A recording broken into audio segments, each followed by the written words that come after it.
Now call to order the open session of the regularly scheduled board meeting. Roll call, please. Mr. Lara, Here. Ms. Cabral, Here. Mrs. Cordero, Here. Mr. Valencia, Present. Call to order the Mr. Hollinshead. open session of the regularly scheduled board meeting.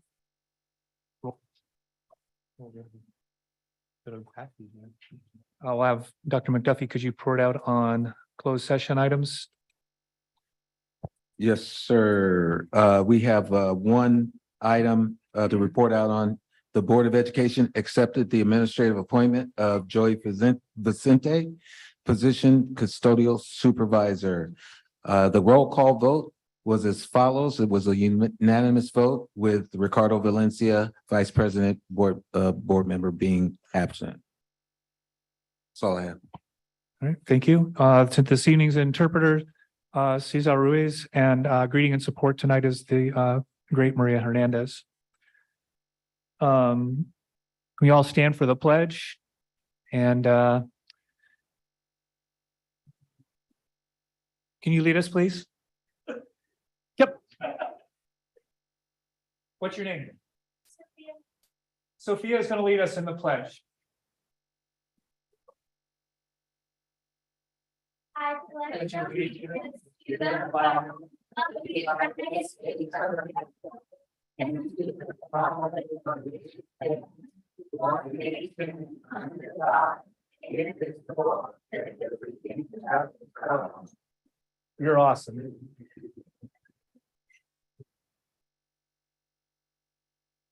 One of now comes, we're in the agenda, we have an opportunity to recognize one of our community members, be they within the district or in the community at large.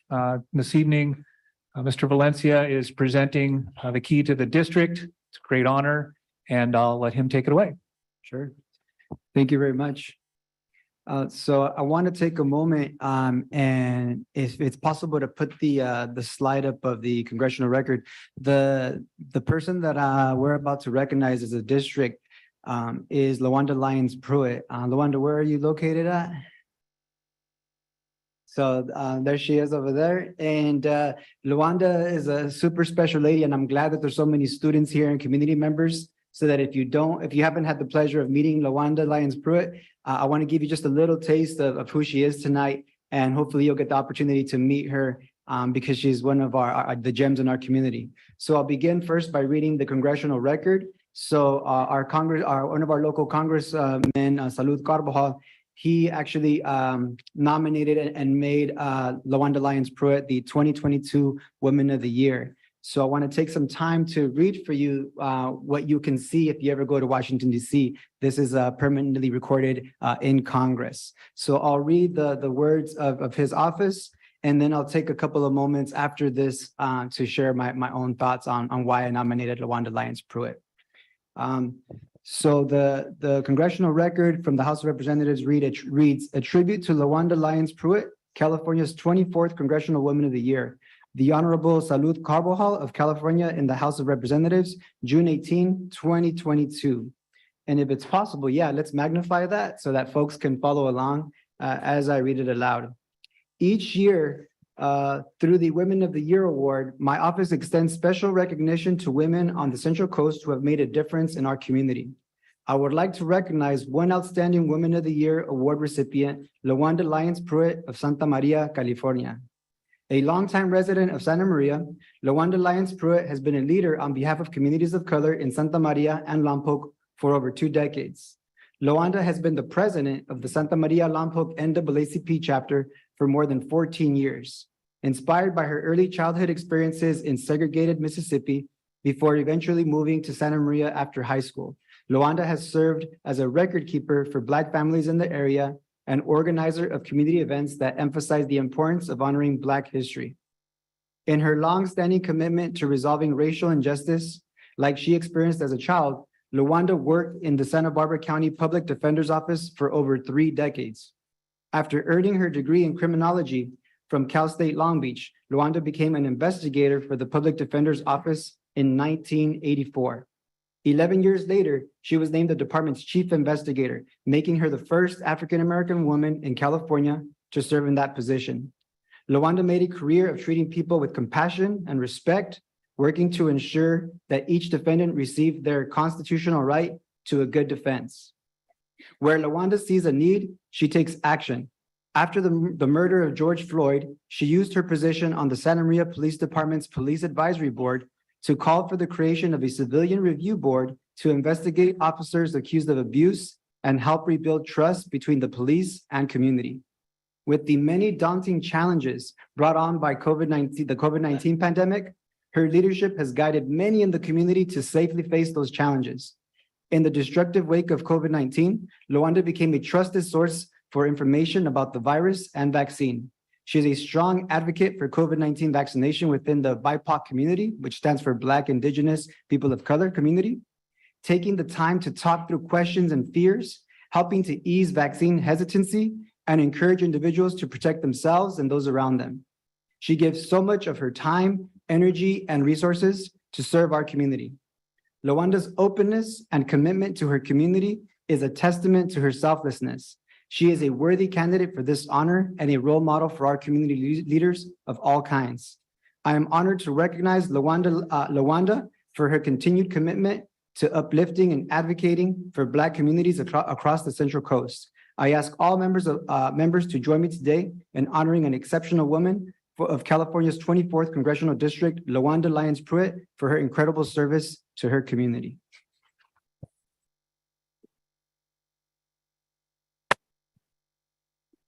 But wait, there's more.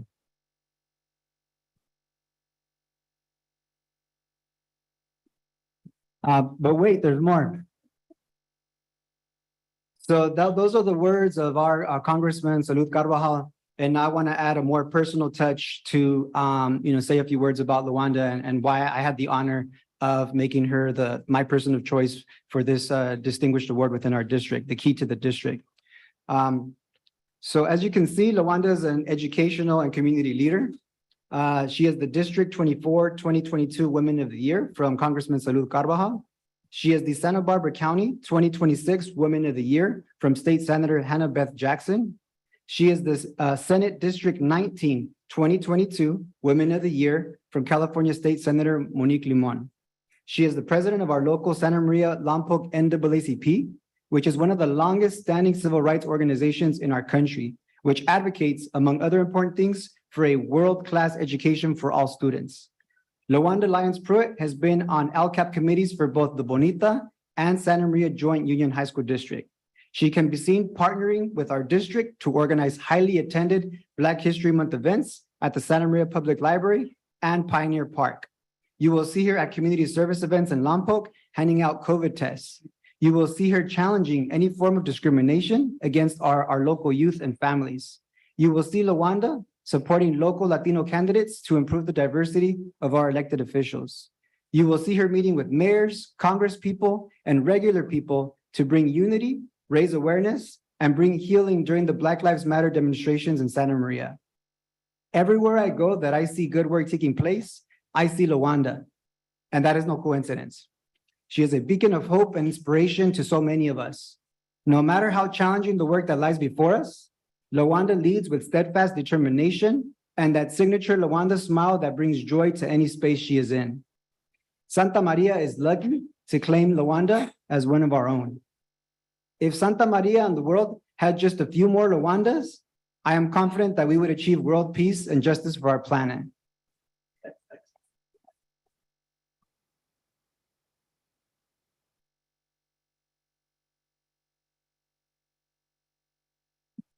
Because we do not have the luxury of multiple Lawandas, that means it is up to all of us to do our part so that the Lawandas of the world won't have to do all this important work on their own, so they can take a break. Thank you, Lawanda, for giving so much of yourself to our community, a place we can feel more proud to live in. Your commitment to our youth and families does not go unnoticed.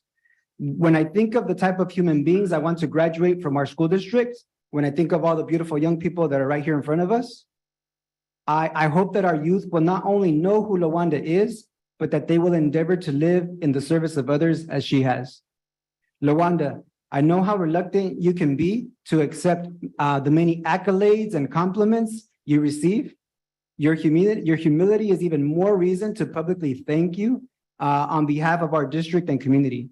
You are appreciated. Much love and respect to you. Please join me in a huge round of applause for our local gem, Lawanda Lyons Pruitt.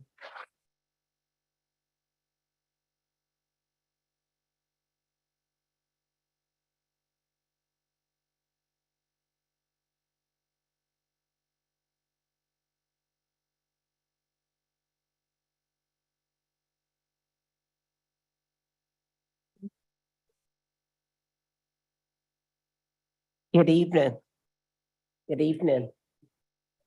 To Dr. McDuffie, school board members, and our community. Thank you. Thank you. Wow, what an honor. You know, they just had the Academy Awards about a week and a half ago, honestly. And I really, to receive an honor like this is like, the Academy Awards could not be better than this, to be recognized by your community. Thank you so much. I want to thank board member Ricardo Valencia, the board, and any and everyone who had a hand in this recognition. I truly appreciate it. To whom much is given, much is expected. I submit to you that much has been given to me, and I proudly stand on the shoulders of those who paved the way and made the ultimate sacrifice. For instilling on a young girl from very humble beginnings who remember her maternal grandfather with only a third grade education, sitting by a kerosene lamp and helping her and her siblings with their homework. For instilling in me the value of an education and believing that education is the key to success. And I submit to you that it is. So students, please listen to me and get your education.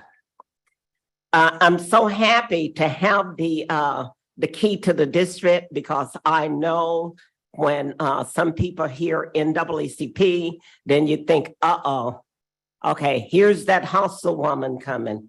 But I truly desire always, we truly desire to be an ally. And that is the goal. We want to be able to see both sides and come somewhere in the middle to be able to help our students in our community.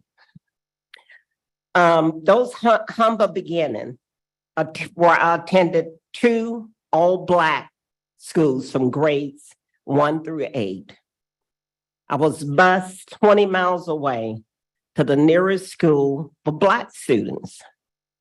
Although there was a school in my hometown, but it was for white students only.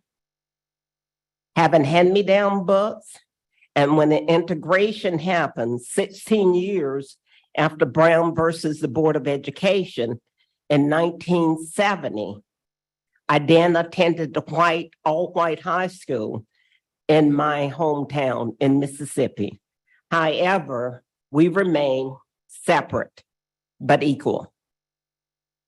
At my new school, I did learn one thing. I learned how to advocate for myself because I lived with a maternal adoptive grandmother she was diagnosed with congestive heart failure at the young age of 40. And a grandfather who worked long hours as a railman on the railroad to make means and an end for our family. My maternal Aunt Mary and her husband, my Uncle Matt, both educators with the Santa Maria Joint Union High School, by the way, Matt Morris, shared this vision and invited a young girl from very humble beginnings to live with them in Santa Maria. There, I began my journey of being bold and courageous, speaking up and speaking out, doing something, saying something to stand up for what I truly believe. This is my second career After a very successful and rewarding career with the Santa Barbara County Public Defender's Office, I always knew that the next chapter would be to help my community, and I'm fortunate that I was able to retire at a young age. Still feel young. However, I never imagined that my next calling would be to serve as a full-time community volunteer. So I serve full-time, and it is something that I live and breathe and really have a passion to help my community, whether it's education, whether it's health, whether it's criminal justice. I believe that we all have an obligation, and my calling, I know it's my calling, and I accept it, is to serve my community and do what I can to make a difference. I'm a great admirer of Dr. Martin Luther King. Several years ago, I had the pleasure to participate in his speech, Beyond Vietnam, A Time to Break the Silence, where he delivered his speech about a year before his death in New York. That speech, there are several things about that speech that tug at my heart, but a couple of things that I want to mention is he said, we are all called to speak for the weak, the voiceless. He cannot forget that in 1964, when he won that Nobel Prize, it was a commission to work harder than he'd ever worked before. So here tonight, I truly thank you all for the recognition, because to be recognized by your community is a Nobel Peace Prize in itself.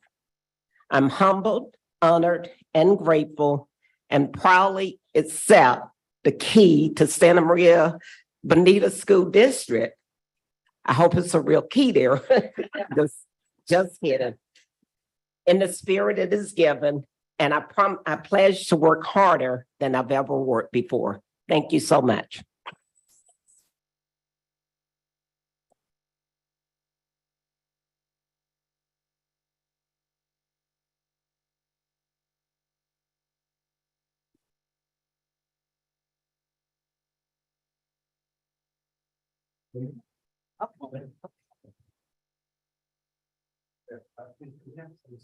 We have some students joining us after we take one as well. And anyone else who'd like a confident.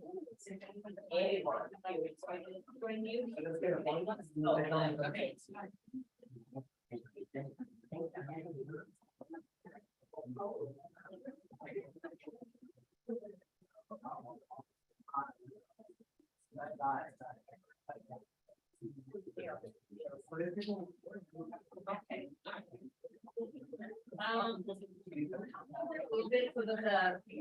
There you go. She's not on.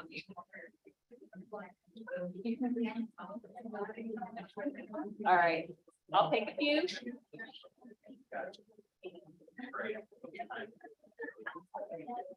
Everyone okay? All right. Mary Jacka.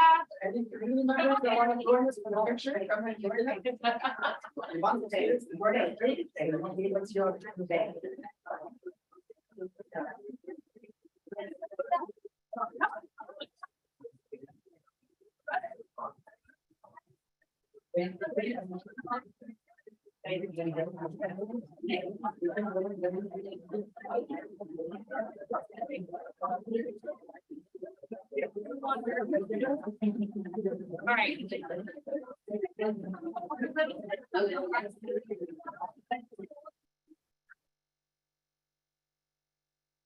Go. Got my.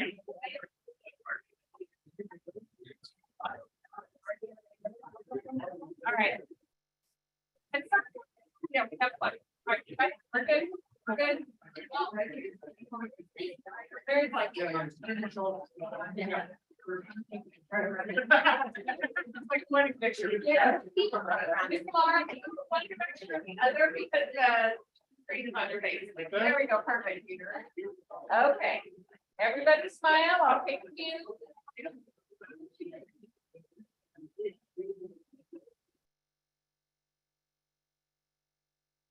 All right, thank you. Thank you.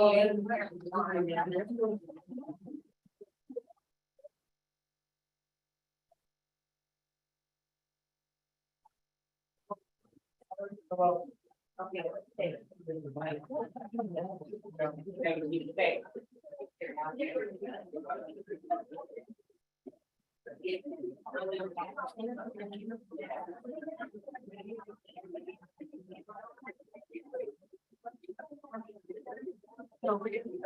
are welcome to stay or go. Oh, I'm done. I am.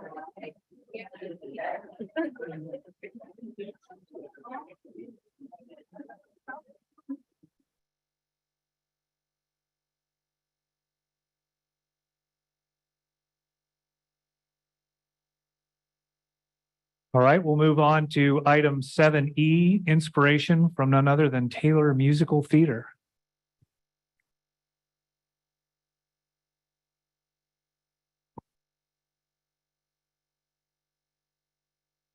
Hi, Dina.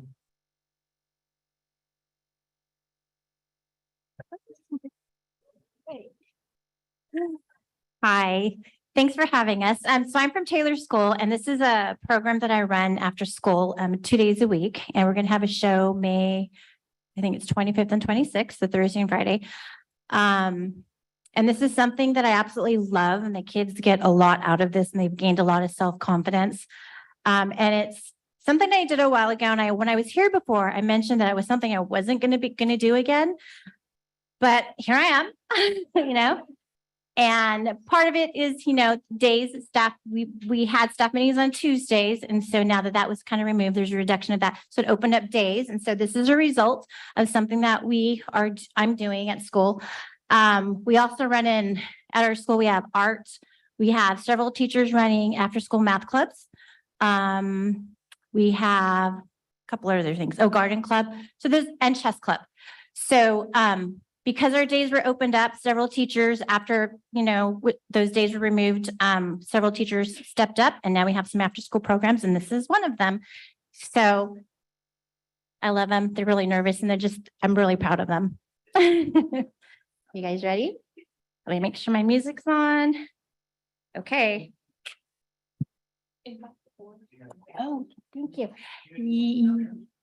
Yes, I was just going to say, yes, they're just might come on down. They're going to move here in just a minute.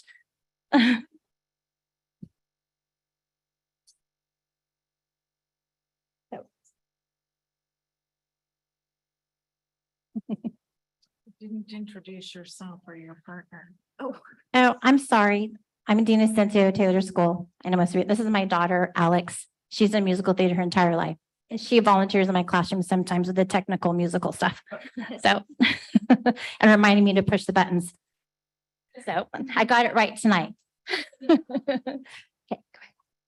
Come on, guys, don't want to be late for school. Come on, hustle. One step, up every day. Come on, guys, let's go. Go ahead. Take your seat. Come on, guys.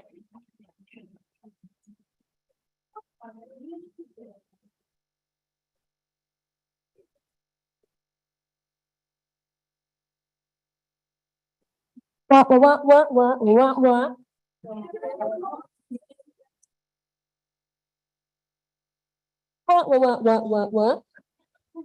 Yes, Miss Alkmaar, this is my report.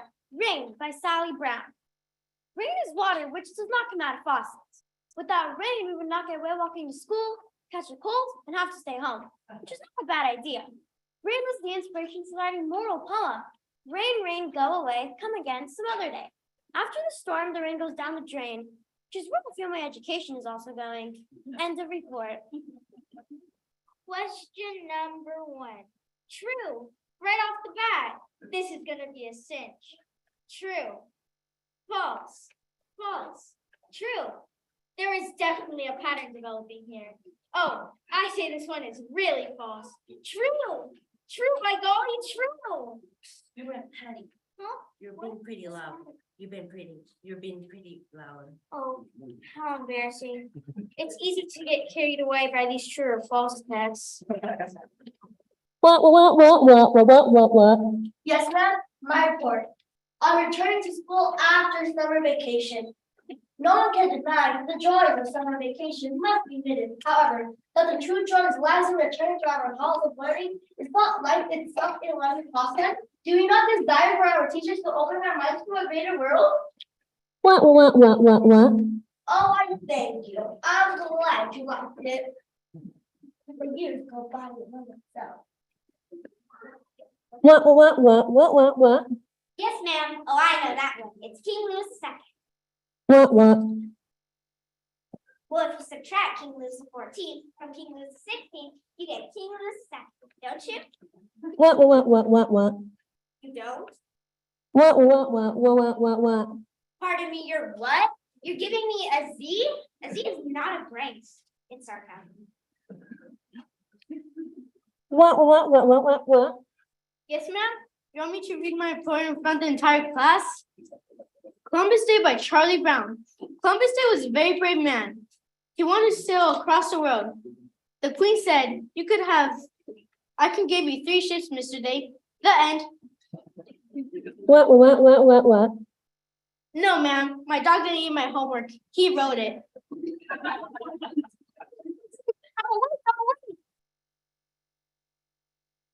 What? No problem. It's just a little whiplash.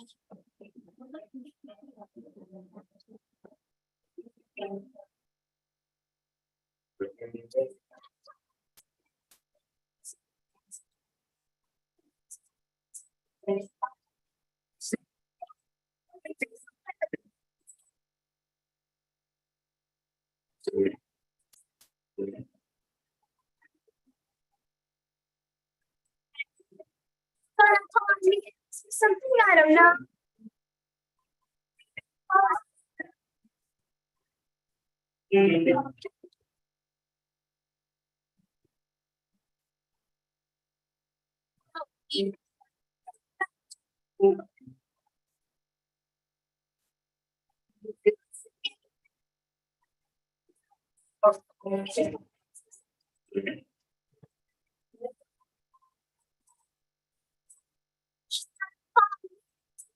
I don't know.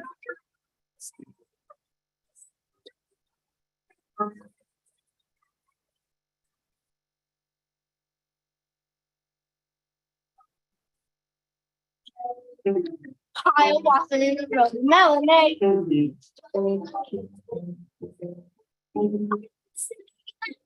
Jenkins Christmas Carol.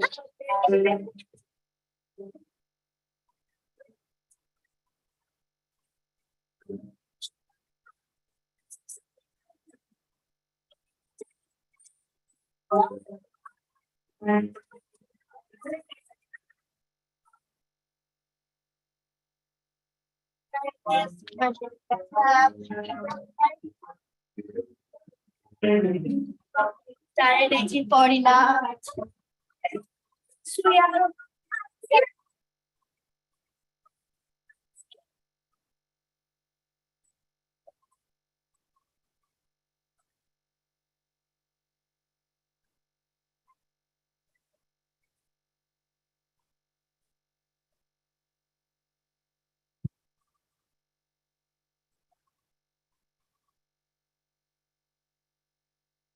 What?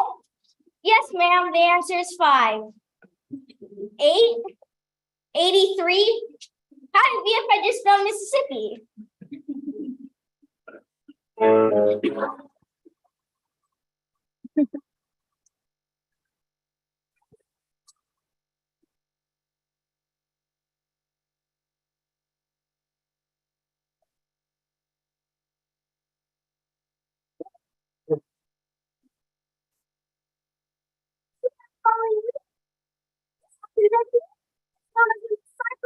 Sure. There's a lesson we learned from this, do you know what it is? No, but I'm sure you'll tell us, Sally Brown.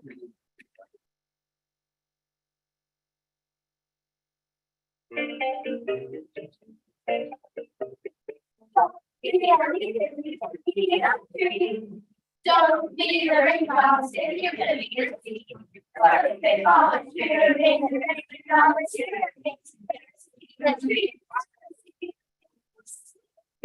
Don't be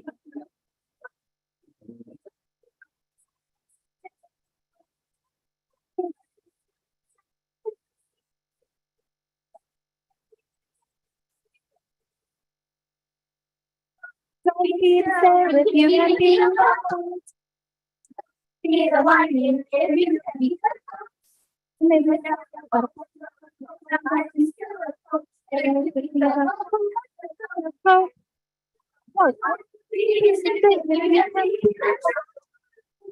don't sugar, you know,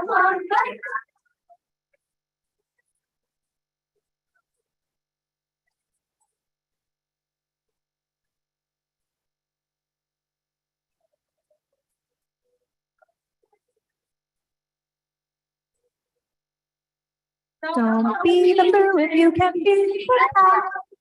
don't be a burrow if you can be the fox. You can't give up the moon away and the birds on a rock with the clouds, okay? Better to be the fox than the fox. Now, don't be the same if you can be the don't be a two if you can be a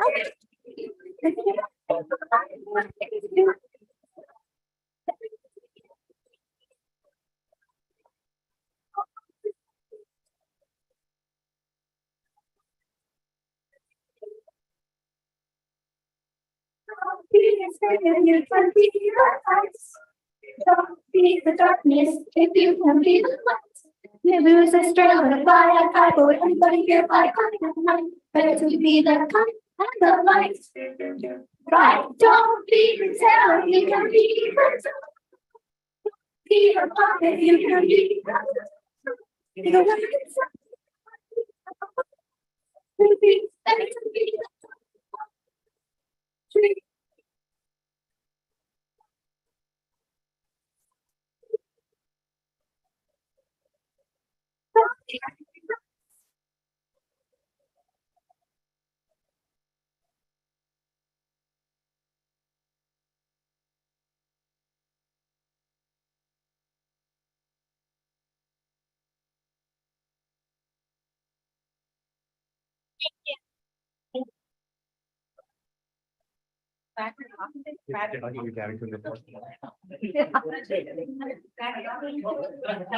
When is it again?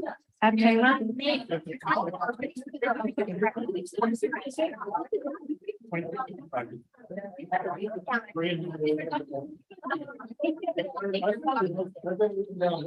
You guys, really?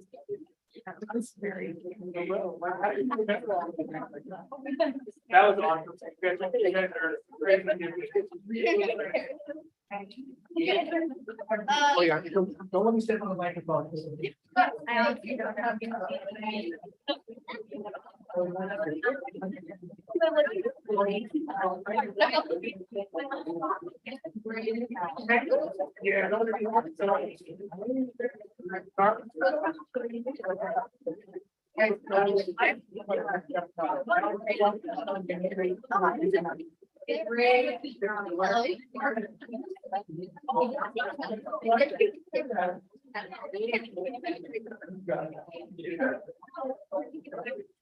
Bye.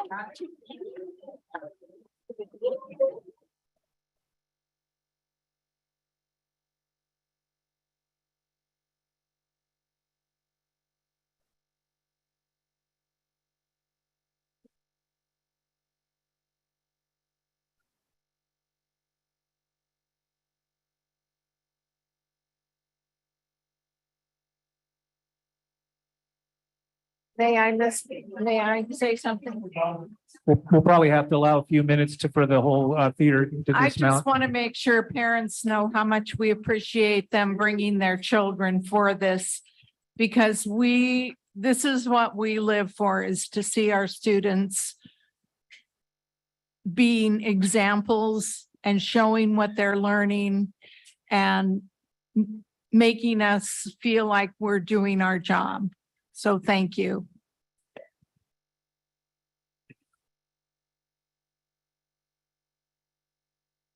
All right, we will move on to item 7F, recognition of the Santa Maria Bonita School District Volleyball Elementary League champions. Ms. Grock, I believe you have something. Good evening. This whole evening's entertainment is brought to you by ELOP funding. Thank you. So we were very, very fortunate to pull together a volleyball elementary league this year after a few years off. And it is a pleasure for me tonight to present the volleyball championship trophy. So we had 14 teams from 10 different elementary schools in our district who played a 6-week season with 36 regular season games, and then graduated to 8 postseason games, the playoffs, the bracket.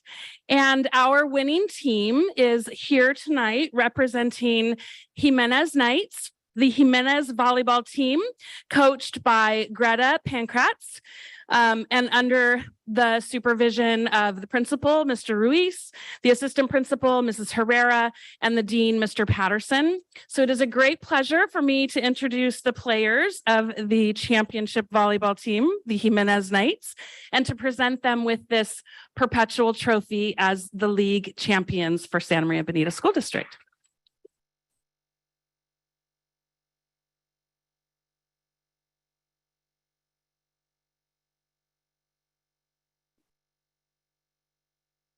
Who wants it? I'll take. Come on in for Ms. Grok. Yep. What were the grades for the participants in the? So our volleyball league was 4th, 5th, and 6th grade. Yep. And we're now in soccer season. So we're just running from one sport to another. So once again, congratulations to the Jimenez Knights Volleyball Championships, coached by Coach Greta Pankratz.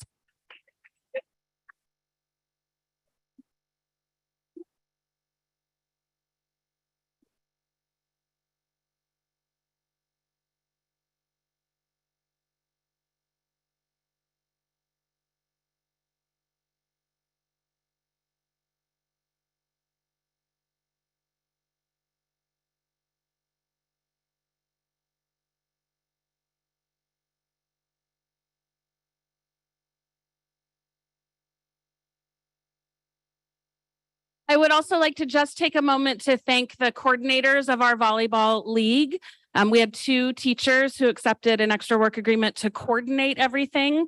And those were Terry Sidner from Alvin School and Kayla Ailman from Battle School.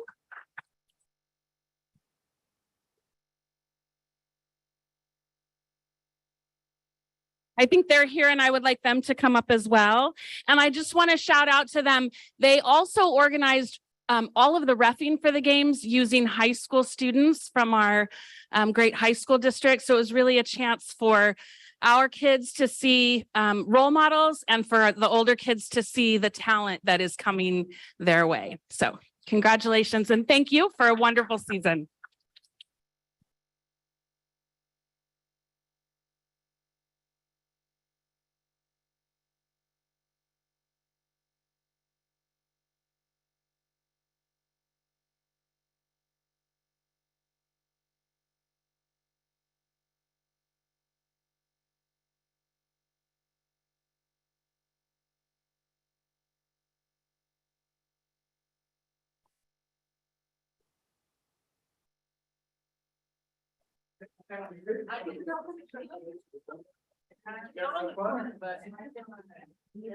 So Jimenez Knights, show us your leadership by introducing yourselves, please.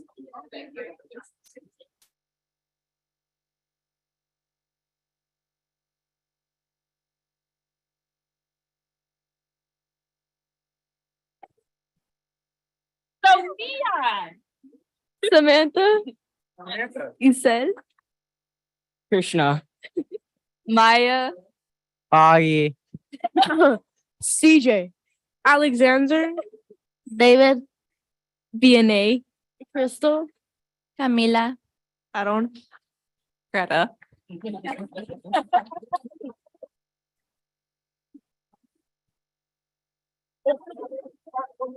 Oh, Kayla Ailman, Terry Seidner.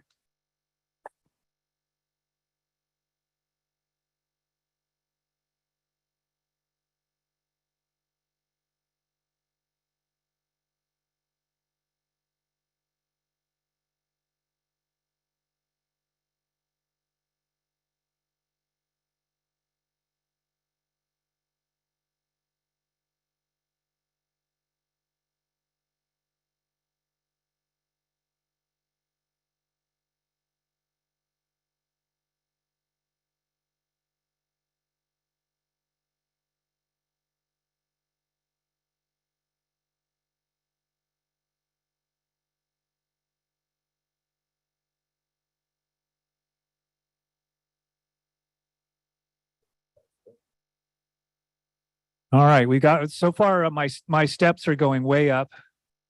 Just in case you guys are counting your own. In keeping with the teamwork theme, we'll move on to item 7G and hear from our student leader advisory team members. So I believe you're first. Take it away.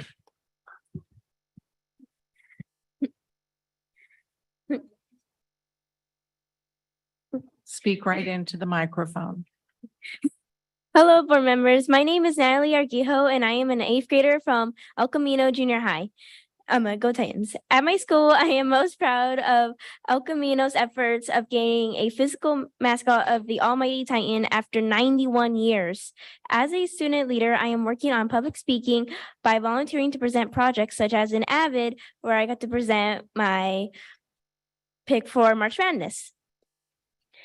In our February forum, I learned how to set SMART goals, which is really inspiring for me as I'm always setting goals for myself. And this has helped me keep track and finish my goals more effectively, such as getting straight A's by April 6th. In addition to participating in the forum, Nayeli and I had worked on a kindness project at our school. Our kindness project was the Kindness Spirit Week, where we got a lot of people to dress up and spread kindness. For example, on Monday, our challenge was to say hi to 5 new people, and I had a few people who I didn't know come up to me and say hi to me. Overall, I noticed a lot of people started spreading kindness. In the end, I want to thank everyone for listening. The Student Leadership Advisory Team has helped me to become more confident in not only myself as a leader, but as a person and a fellow student. For future years, I would like to see more trips added to the program and more getting to know each other activities. Thank you for listening.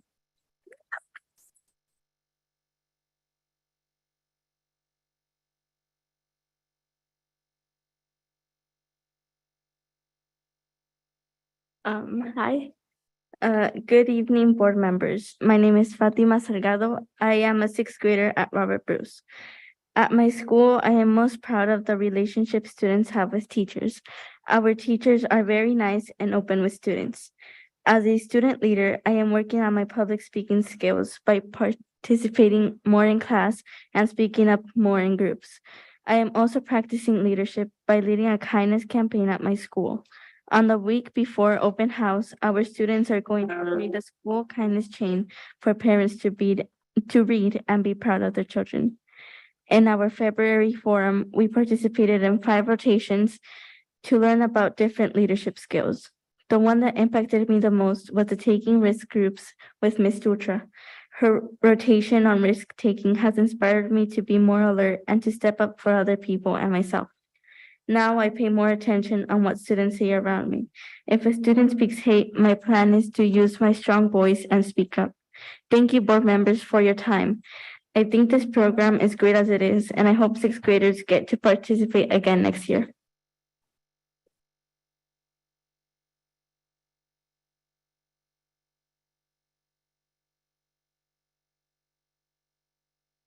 Hello, board members. My name is Tiana Rodriguez. I am a 6th grader at Brelan Elementary. At my school, I am most proud of how most people get along with each other and how amazing our teachers are. As a student leader, I am working on being less shy around people by talking and trying to interact with them. In addition, I led a kindness campaign at my school. My campaign had a kindness pledge, kindness quotes, and a kindness reading. I hope students at my school learn that being kind to each other creates a better impact and environment in our school after participating in the kindness campaign. In our March forum, I learned about public speaking and that 75% of the population fear it, and it is called glossophobia. I also learned about a summer leadership program called Future Leaders of America that allows students to develop leadership skills at a camp with many grades like 8th and up. Another thing we discussed was school transportation, which talked about school buses and how they have been doing time-wise. This learning has inspired me to see that I am not alone in being scared of public speaking and to take in consideration to maybe join the camp in the future. In addition to participating in this forum, we also visited the Museum of Tolerance in LA. What impacted me the most was when I heard two speakers talking about the Holocaust because it was a sad and tragic moment for many Jews and life-changing. After that visit, I will think about more things people say and do because you never know what someone could be going through. I want to thank you for listening to me, as this student leader program has shown me some very important leadership skills. For next year, I hope I will be able to join leadership in junior high and keep growing my leadership skills. Thank you again for being a kind and respectful audience.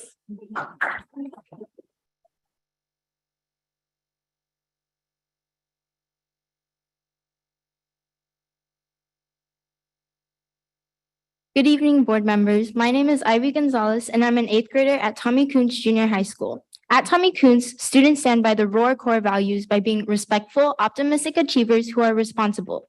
These values show what outstanding Kuntz Cougars are like. One of the many important leadership skills I'm mainly focused on is talking in front of a large crowd. Presenting at this board meeting will be such an accomplishment I can look back on and can help me with stepping outside of my comfort zone with public speaking. During early February, my partner Ray and I worked on our kindness campaign called Kindness Rocks. We were prompted to do the idea to spread kindness and positivity around our school's campus. With the help of web teachers, Ms. Johnson and Ms. Pepin, and the web leaders, we were able to work with 7th and 8th graders during their lunchtime, painting rocks with kind messages on them.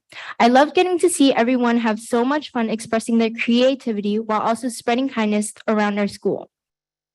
During this month's forum, we were visited by the Future Leaders of America, which is an organization that helps the youth achieve their full potential and to be their own leader.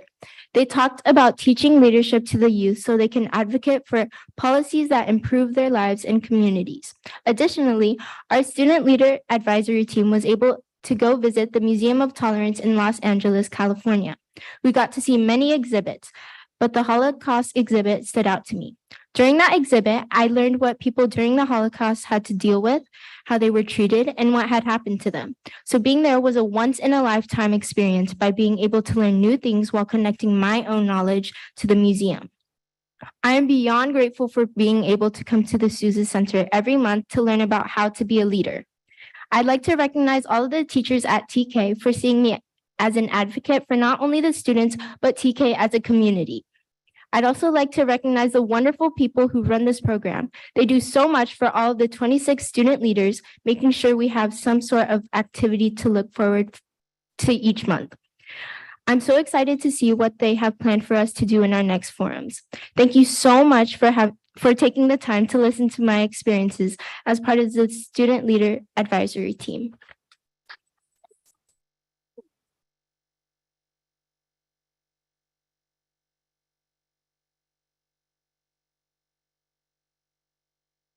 Thank you guys for sharing all of that. Board, is there any comments or anything you'd like to ask or speak to? Mr. Valencia? I just want to say thank you again to the students. I'm so proud of all of you.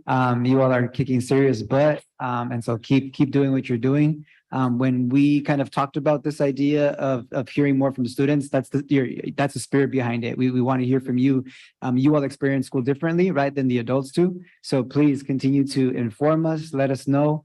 Maybe one of their assignments could be for them to send us, something in writing, maybe if they feel comfortable with it, right, as another exercise of your advocacy.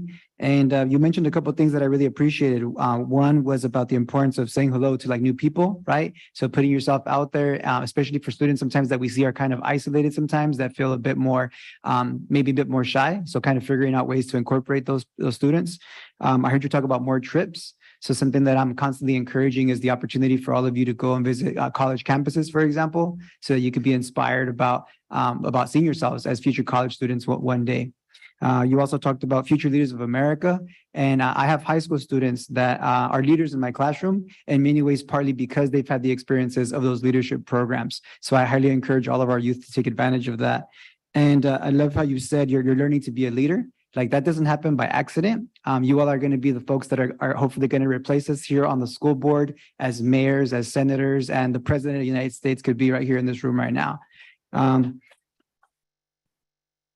And I really just want to appreciate you saying, it gives us something to look forward to each month. I know sometimes in school it can be rough, But you all are doing the good work. So thank you for being role models for our youth. I just want to add. I would just add to what Mr. Valencia said and reinforce the whole idea of leadership. And hopefully as you move forward in your educational career, you will look back at this time and reflect on the opportunities that you have right now, and that you will continue to take advantage of the opportunities to become a leader. And leaders don't have to always be in the limelight. Leaders need to be there that other people can count on, that you become recognized for the voice that you have. And I know when Mrs. Lyons Pruitt, Lawanda was here, what an important part of what she stated was she found her voice. And it is important to find that within yourself and not be afraid to speak up. Not everybody agrees. People have different opinions. It's okay. And we do not have to fight because we have different opinions. But to be able to express your opinion and then defend it really is what makes you a leader. So you have the potential to really be anything and do anything that you set your mind to. So congratulations on the first step in your journey.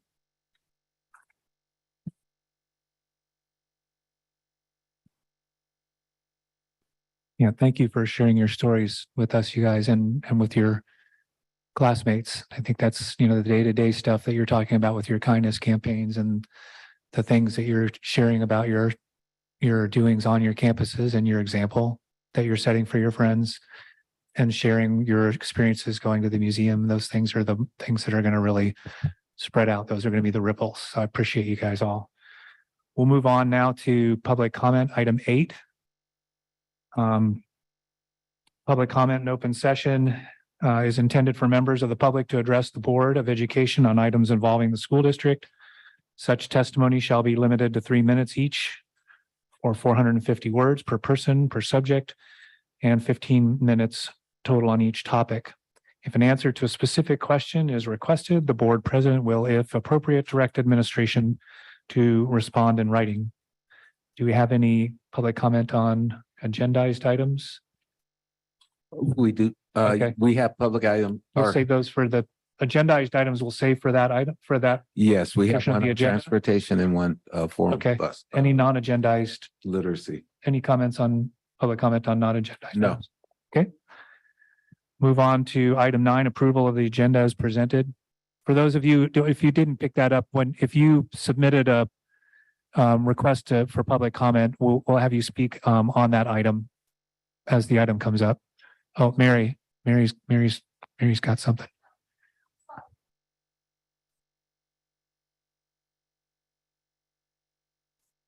Mary, you know what? Just go ahead and speak.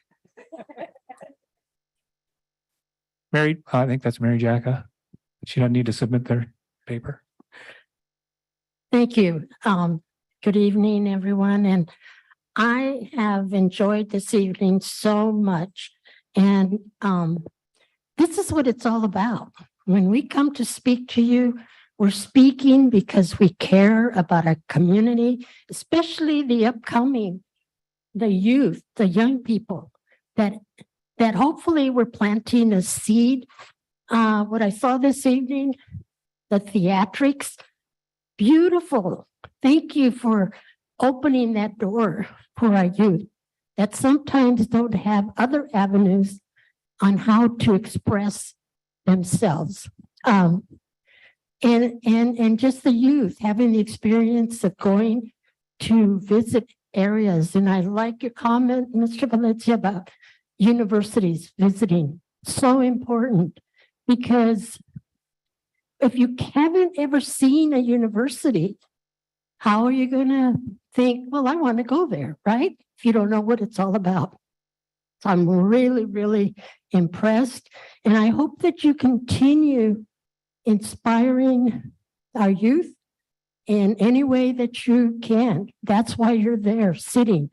That's why we elect you, because we have confidence in that you're going to provide our students, our young people, a future. And there's many barriers that they're facing. I don't have to tell you, you know better than I.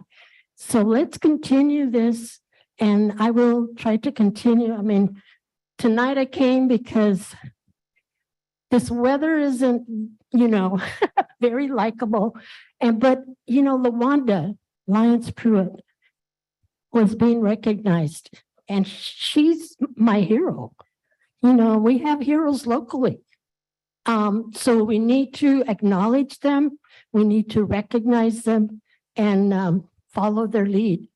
I mean, a leader has to be surrounded by others. A leader isn't alone.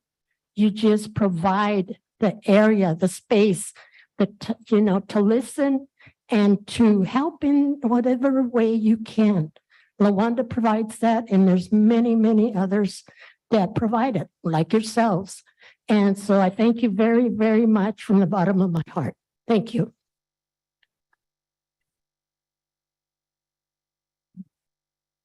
Yeah, thank you for your words, Mary. And thank you. We appreciate you too. We'll move on to item 9, approval of agenda as presented. Motion to approve the agenda as presented. I'll second. Moved by Mr. Valencia, seconded by Mrs. Cordero to approve the agenda as presented. Roll call, please. Excuse me, Mr. Lara, Aye. Ms. Cabral, Aye. Mrs. Cordero, Aye. Mr. Valencia, Aye. Mr. Hollingshead. Aye. And motion passes. We'll move on to item 9, consent items or consent agenda. Have a motion? I'll make a motion to approve consent agenda as presented. And I'll second. Been moved by Mr. Lar, seconded by Ms. Cordero to approve the consent agenda as presented. Roll call. Mr. Lara, Aye. Ms. Cabral, Mrs. Cordero, Aye. Mr. Valencia, Aye. Mr. Hollingshead. Aye. Moving on to item 11A, discussion and approval of contract terms, Assistant Superintendent, Human Resources.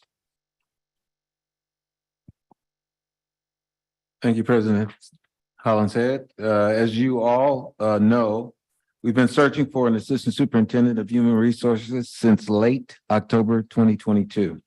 We conducted 2 thorough searches, interviewing numerous candidates. We were finally fortunate enough to meet Mr. Peter Bland, whom we appointed to serve as the Assistant Superintendent of Human Resources at our March 8th, 2023 board meeting. Mr. Bland comes to us from Saugus Union School District. He started there in 1996 as a teacher. He became an assistant principal in 2005 and then a principal in 2009.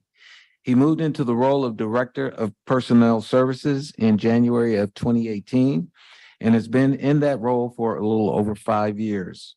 Mr. Bland brings with him significant experience in human resources. He has directed and coordinated both certificated and classified employees. He has worked collaboratively with unions, including collective bargaining negotiations. Mr. Bland has also managed employee issues ranging from grievances to investigations to discipline matters.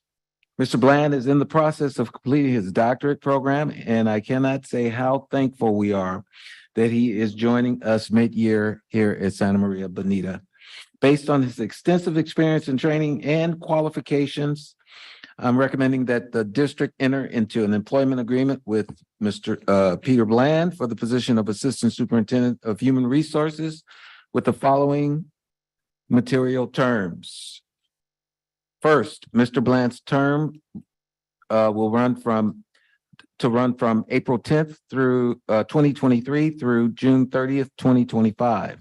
Second, Mr. Bland be placed on range 2, step 4 of the current assistant superintendent salary schedule for the remainder of the 2022-2023 school year. Third, Mr. Bland continue range 2, step 4 of said salary schedule for the 2023-2024 school year. If he obtains his doctorate prior to July 1st, 2023, or during the 2023-2024 school year, Mr. Bland will move to range 3, step 4 as soon as feasible.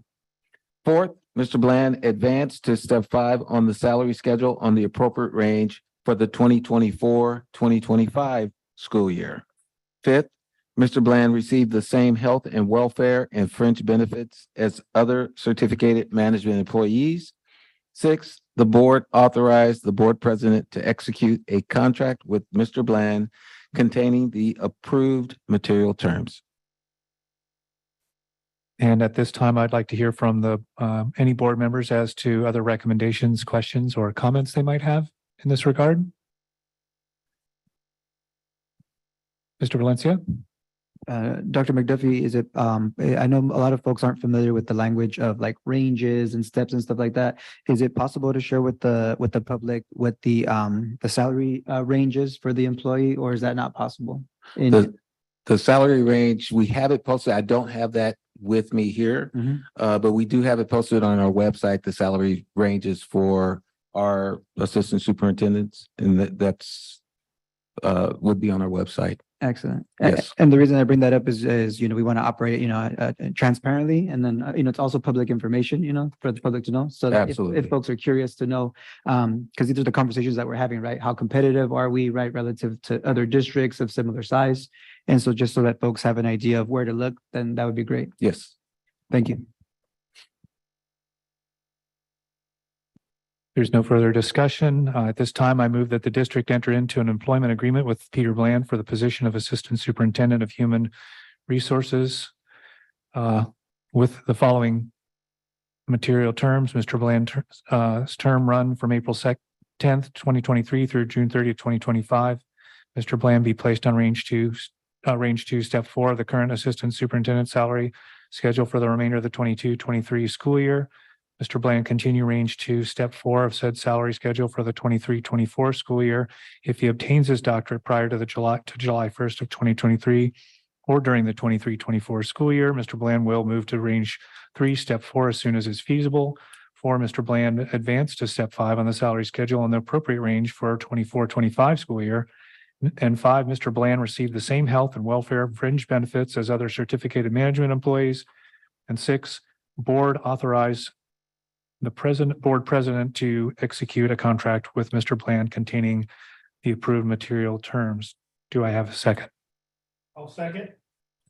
Roll call, please. Mr. Lara, Aye. Ms. Cabral, Aye. Mrs. Cordero, Aye. Mr. Valencia, Aye. Mr. Hollinshead. Aye. Motion passes. Welcome again to Mr. Bland, soon to be doctor, hopefully. Moving on to item 11B, transportation plan for 22-23 and the 23-24 school years. I believe we have public comments for this item.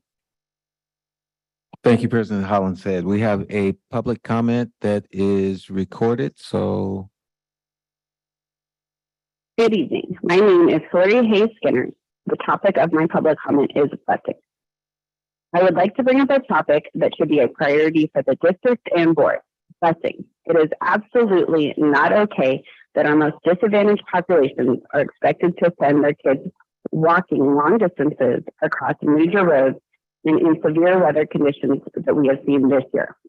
We are the only district in the area that does not provide safe transportation for our students. The unprecedented rain we have seen this year has only made this issue worse. The number of times these children have had to be subjected to the rain and other poor weather conditions without transportation options from the district is absolutely unacceptable. Furthermore, the lack of student transportation has put students, staff, parents, and community members into unsafe situations. Having almost 1,000 junior high students leaving Fessler at the same time face a very unsafe situation. About 600 of our 1,000 students could be bused. 300 students is a much more manageable number of adolescents walking around without issue. This is not only a problem at dismissal, it is a problem before school. We have students arriving at the junior high at least 1 hour prior to school because that is when they can get a ride, leaving them unsupervised and in the cold rain until the gates open. Additionally, there have been community complaints about parents double parking to let students out of cars. So much so that SMPD came and issued tickets to our students' parents for double parking because there is nowhere for them to park and drop off their children. These parents do not need tickets from SMPD. They need SMBSD to provide the necessary transportation for their children to school. If we were a higher socioeconomic district, I guarantee there would be more public complaints and the district would be forced to solve the problem. However, many of the families in our district do not often have the time nor means to provide such public outcry that would warrant information from the district. This has been a problem for 2 years, and I am beginning to suspect it will be an ongoing issue that makes our students less safe and without the basic assistance to grant them the education granted by our public school system. Thank you. Is that, do we have any further public comment? That's all we have for this agenda item. Mr. Beecher?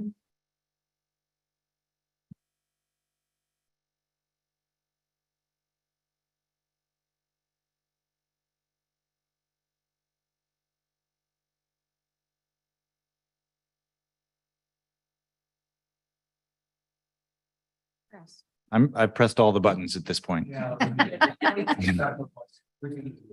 All right. Thank you very much for providing us time on the agenda to present to you the transportation plan for the Santa Maria Bonita School District. This plan is required by the Education Code, new code that was established as a part of the Budget Act for this year, where school transportation has seen for the first time in a very long time an increase in funding. The district spends somewhere between $3 and $4.5 million on transportation each year. We've been provided $528,000 to fund that program. And so to see a program like what's in the budget now requiring this plan where they'll reimburse 60% is quite a relief, if you will, and provides more options for transportation. There's no doubt these past years have been very challenging. The years prior were also challenging, but not as extraordinary as we've seen. And I do want to take time to commend the people who have worked hard to help us fill in gaps in our transportation. And first, it would have to be our parents, our families, and our students who are walking the distances that are required by not having all of the drivers that we need. I want to make sure we're clear. We have the buses that we need, but having qualified bus drivers is a strain, and it's across the nation. There's a gap there, and we're working hard to address that. But our parents and our students are making that additional effort, the sacrifice to walk to school or find other transportation. But in the meantime, our partners at First Student, Mr. Cavazos and his team in M&O are also working very hard to make sure that there's good communication and a good plan in place so that there's reliable transportation for our students that's available every day of the week that they need a bus ride. And so there's a lot of work that's gone into that. This plan captures some of that work and some of those plans, and there's more to come. So I just want to provide that framework and commend our partners in making sure our students get to school safely and turn it over to Mr. Cavazos to speak to you tonight.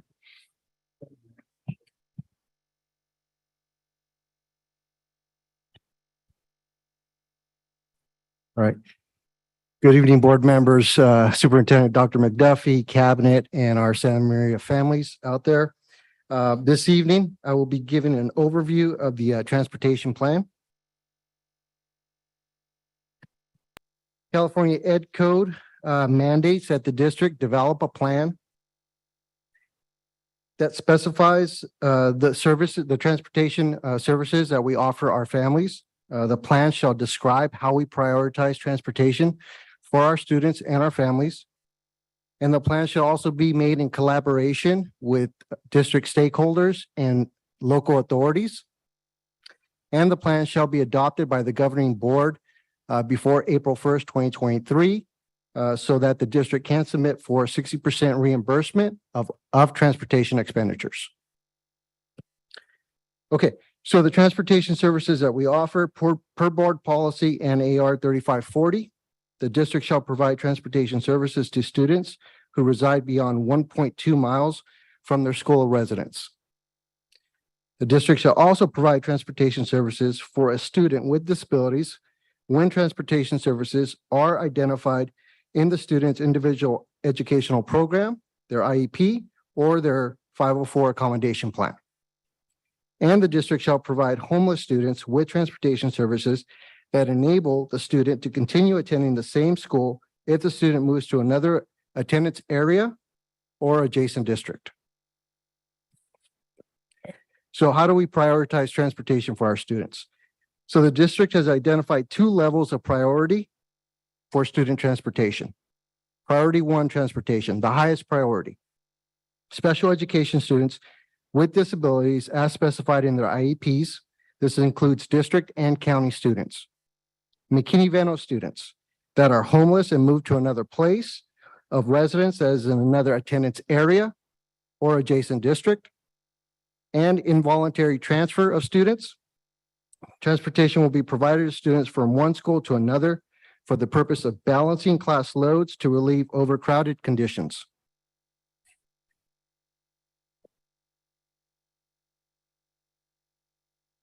And then we come to priority 2, transportation. So priority 2 transportation includes 13 district schools, grades ranging from TK through 8th grade. And this is for students who live within their homeschool boundary and outside the non-transportation zone of 1.2 miles. Priority 2 includes 4 tiers of transportation services in order of precedence. So tier 1, first in line, Bonita Elementary and Arianas Junior High. The priority is based on the furthest distance and the dependency of transportation for students to get to school. Liberty is included because they share a boundary and proximity to Bonita and Arianas. Tier 2, Taylor Elementary and Kuntz Junior High. Priority is based on the safety of students crossing Highway 101 on their path to school. Tier 3 includes Libin Elementary and Fessler Junior High. Priority is based on the safety of students crossing large intersections on high traffic roads and long walking distances to school. Miller Elementary is included because it shares a boundary and proximity to Libin and Fessler Junior High. And tier 4, rounding out the remaining schools, Rice, Tunnel, Battles, Jimenez, and El Camino Junior High. This priority is based on the safety of students walking to school. The consultation that we've done. So the Transportation Department has collaborated and consulted with many district stakeholders and local agencies in the design and the development of this district transportation plan. We have sought the input from prior to the beginning of the school year to just recently. So I've listed a couple of advisory committee meetings that we've been part of. We've talked with Highway Patrol.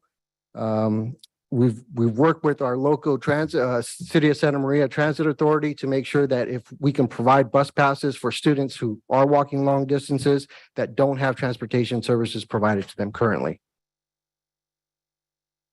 And then lastly, I'd like to provide a summary of transportation services for the 22-23 school year.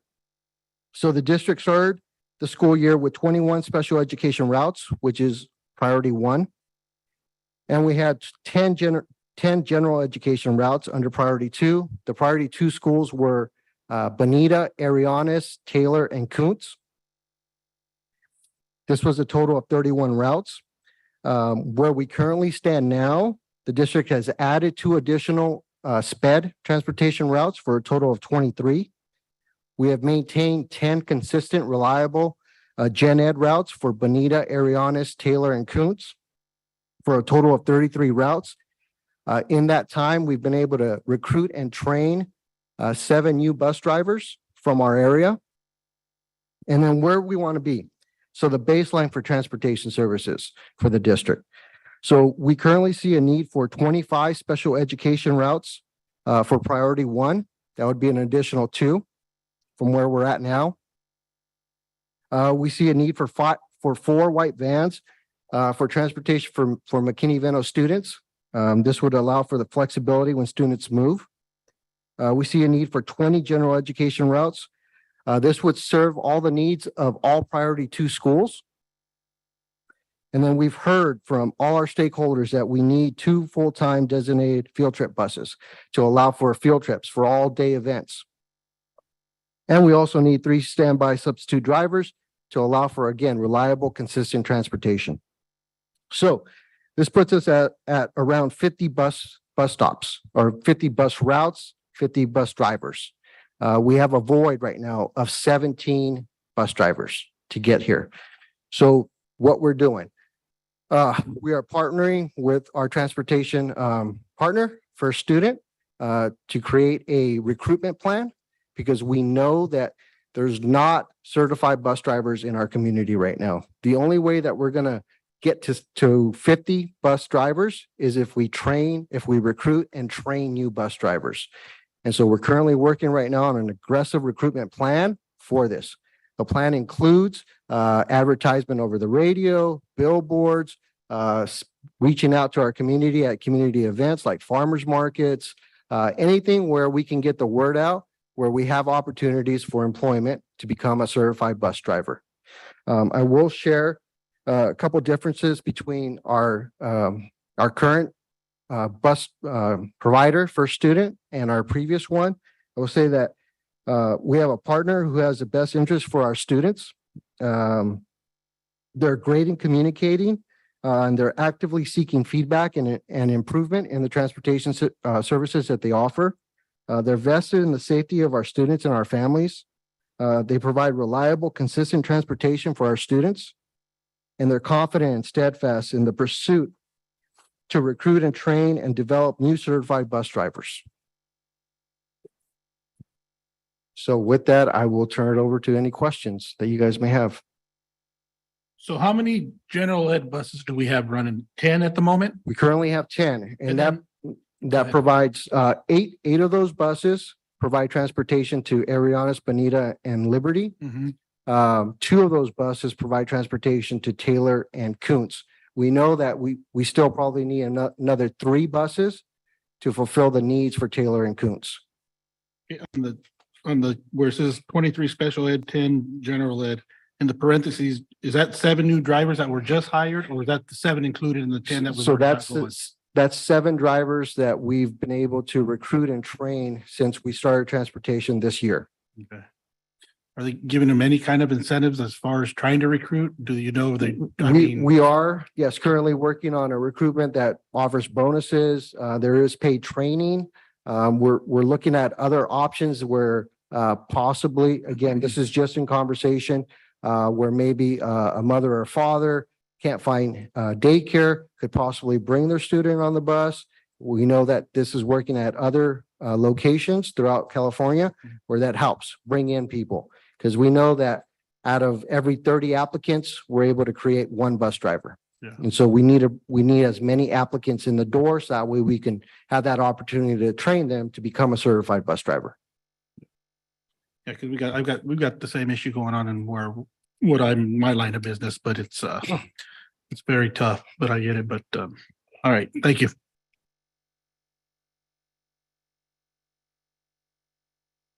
Something I'm wondering is how competitive are the salaries? It's one thing to have a bonus, right? That's like a one-time thing, versus how competitive are the salary ranges? So what does the pay look like? And is that a deterrent for some folks to say, hey, they feel like it's not adequate pay for the job? So so please answer that first, and then I'll get to the next question. Yes. So First Student did conduct a salary survey when they first came in.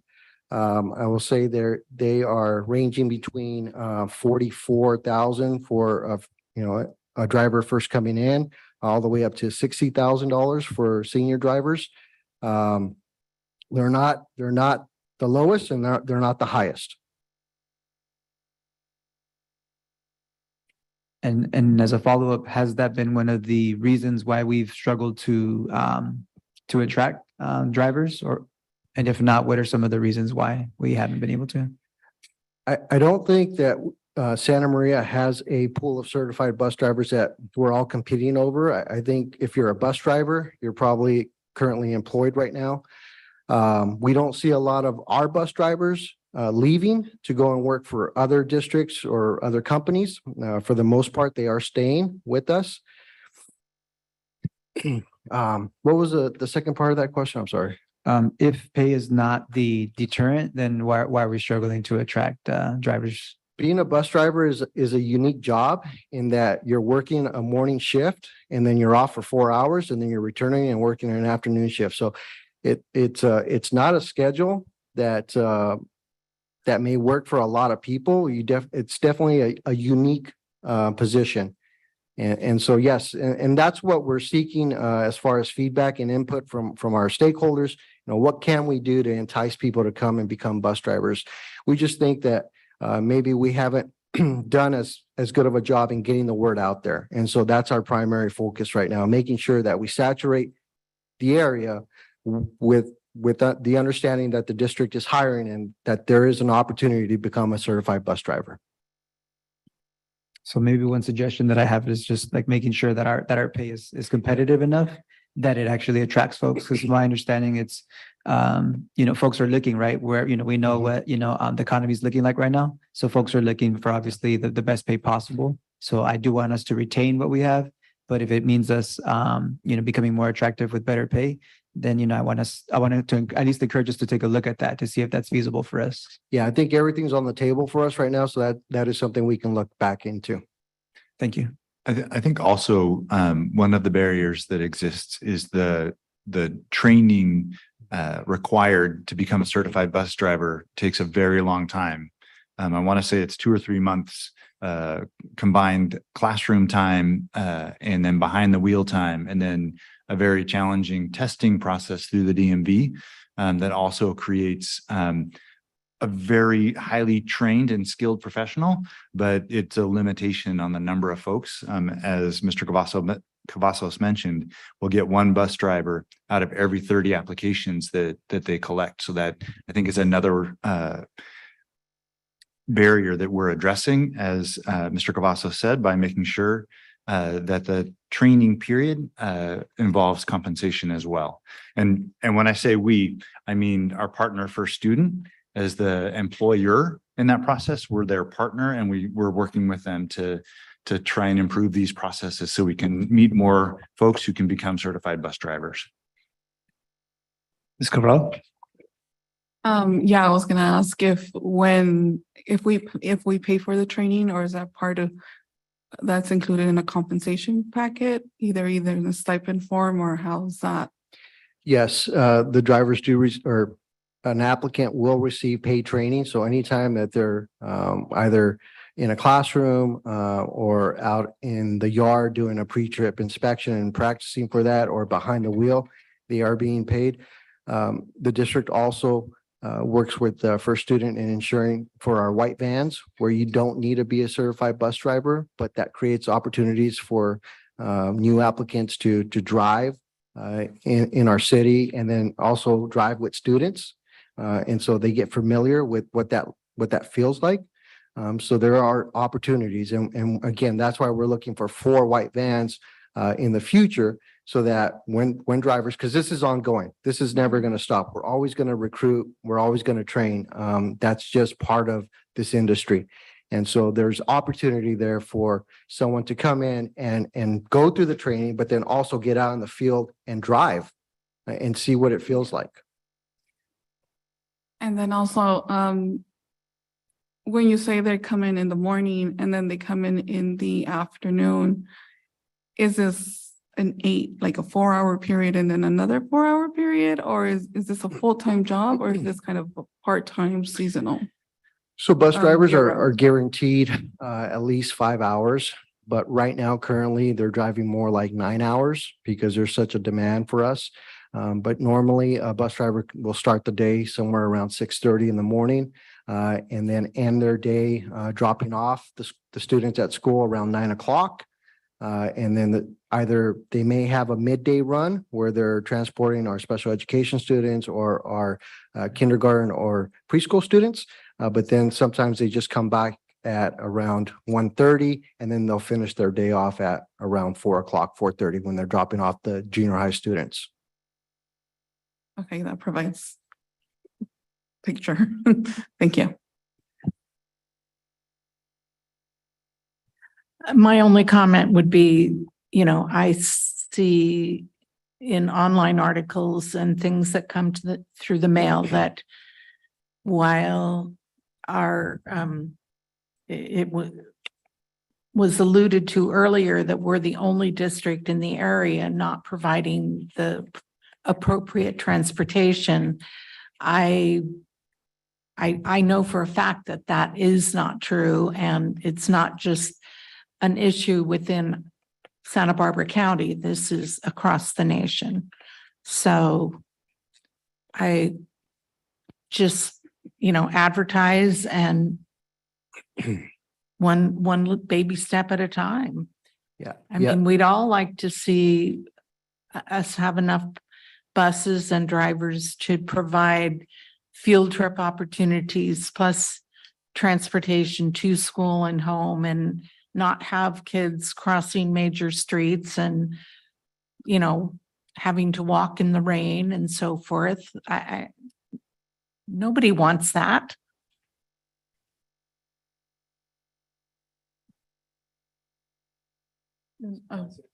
Go ahead. I just had one last, sorry. Do all our junior highs have transportation service, have bus services? Because I remember a previous comment a few meetings back where the students had to leave early to catch a bus, a Santa Maria bus. So Kuntz is probably the school that you're referring to. And again, we've partnered with the City Transit Authority to provide bus passes to our students. So those Kuntz students aren't actually being transported across Highway 101. They live on the west side of Highway 101, but still it's a long walking distance. And so they have the opportunity to ride the local transit transportation to receive a ride. And most likely those students are being transported to, I believe it's Broadway and Donovan area. And so it's still a long distance that they're having to walk, and for them, it's more convenient to ride the bus. And so unfortunately, their bus stop time is not in line with our school schedule. And so that's why they're having to leave a little earlier. Okay. Is that something we would be able to work out with city transit? They have made accommodations for us at other bus stops, but that one, we have not been able to get them to adjust their time. Okay. It's something we can circle back with them to Yeah. see if that's something they can do for us. With them, or if we can somehow provide a driver there. Can you tell us a little bit more about the 2 field trip buses? I know we heard from our students that they, are obviously appreciative and want to have more experiences, educational experiences. Can you tell us a little bit more about that, please? Yes. So prior to COVID, I know the district worked to have 2 full-time field trip buses. And the reason for that is because when the other bus drivers are out picking up students and dropping them off at school, there's a small window. It's like a 4-hour window from when you drop off your last kiddo in the morning to when you go back and pick them up. And so that 4-hour window during the day didn't allow for all-day field trips. And so what they try to do before is you need to have 2 designated drivers just to provide field trips. Now, those 2 drivers for field trips is just a starting point. If we really look at the numbers, and if we were going to expect to provide, for example, I heard this in one of our meetings, 3 field trips per student per school year, that would equal out to 5 designated bus drivers for field trips. And so again, 2 is just a starting point to get us to that point. And then after that, we can see if that demand and that need's there, we'll definitely pursue it and go down that road. It definitely feels like that needs to be a priority, aside from some of the others that have been established.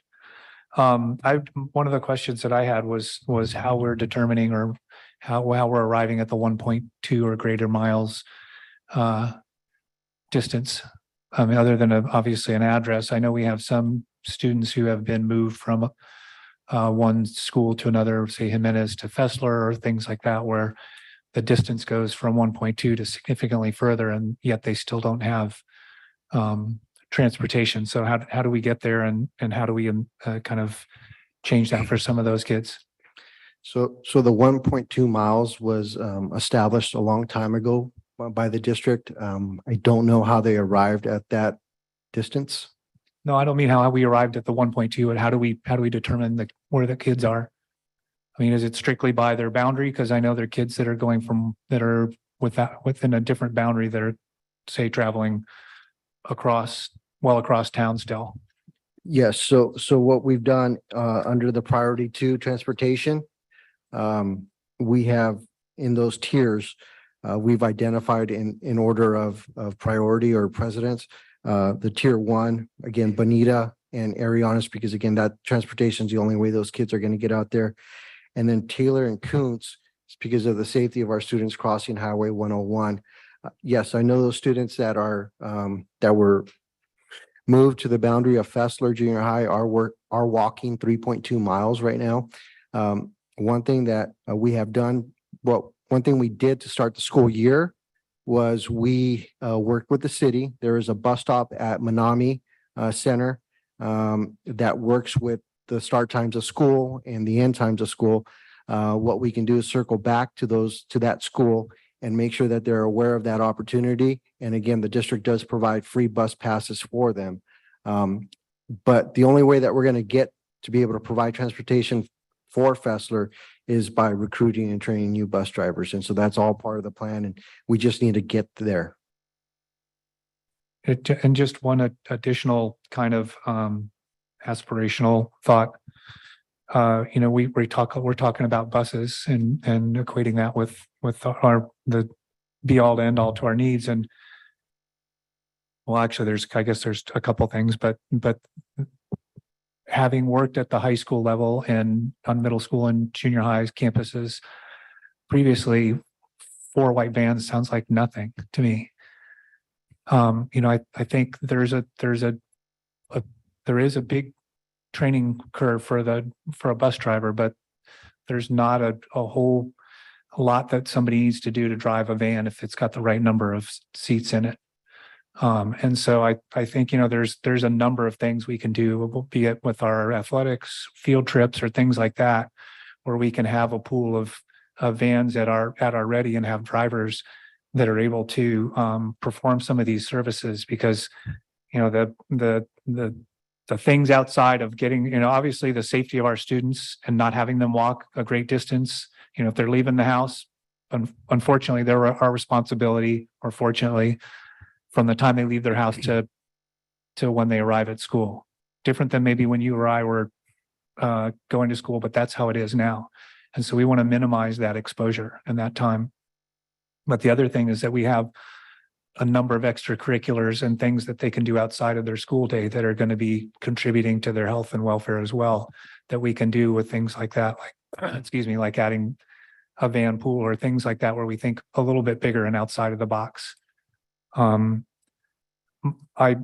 am curious to know what we're doing for field trips right now, 1, and 2, this has probably been answered before, but I'm not quite sure why we only have 1 vendor in this instance providing this service, where there are some things we do where we have more than 1 vendor if we have a shortage or a deficit of a service. Maybe answer 1 and then 2. So for field trips, I know that the district in the past has been able to provide more field trip opportunities for our students. Currently, our current transportation partner is not able to provide field trip services. And so what the district has done is we've identified 6 charter companies that the schools can call on to provide field trip opportunities. And what we've done is we've made sure that those charter companies are insured and that they have certified bus drivers for field trips. And so that's what we're currently doing right now. If we had the bus drivers and the designated in-house, it would be different. But we're just not at that point right now. And we're striving to get there. It's not something that, we're going to fall short of. It's going to take a little bit of time to, again, recruit and train their bus drivers.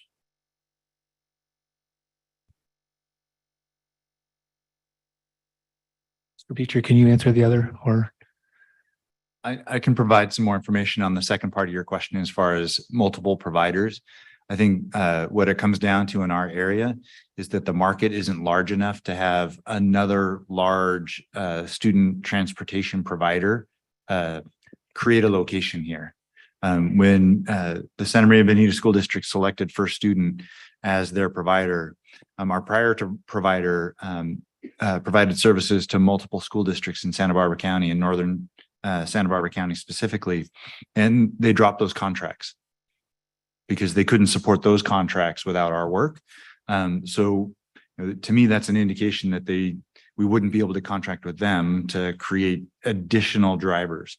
And then that returns to the comments that Mr. Cavazos was making about there's just a lack of certified bus drivers. If we brought in another provider, we would still be dealing with the same number of certified drivers, and they might just compete and cannibalize those drivers, and we'd end up with the same number of possible routes either way. But what we are doing, as Mr. Cavazos mentioned, is contracting with some charter providers that really are in a different line of business, but can also address some of our needs for those field trips. But getting an additional provider in to meet that home to school transportation need, it's a pretty limited opportunity. I think in larger, more urban areas where you have a greater opportunity to capitalize on multiple school districts, that occurs. As we were getting ready for this presentation, I read some of the plans for larger school districts like Riverside Unified and things like that, where they do have multiple transportation providers. LA Unified, they have multiple transportation providers, all contracted, that drive millions of miles for them. Without exaggerating, they drive millions of miles up for them, and they use multiple providers because that's what they need. We just don't have that same opportunity here in Santa Maria. So I hope that provides some information for you. No, it certainly does. And I think the last thing, I just want to make sure that whatever avenues teachers or site administration need to go through to acquire transportation, they're well aware of. Because I think that was one of the comments that was made at the end of last school year, was there was a dearth of information, of how to go about doing that or requiring, and certainly there was a lack of information from what we got from people coming to us, was that they didn't know. So just so that we make sure that everybody has all that information and what the availability is, how to go about it. Yes, we actually, I know that there was a meeting with office managers and project clerks describing field trips and the process of initiating a field trip. And so what we can do is we can circle back and share that information again with everybody to make sure that they're aware of it. But for the most part, if there are any questions with field trips, they call our offices and we provide them the guidance that they need.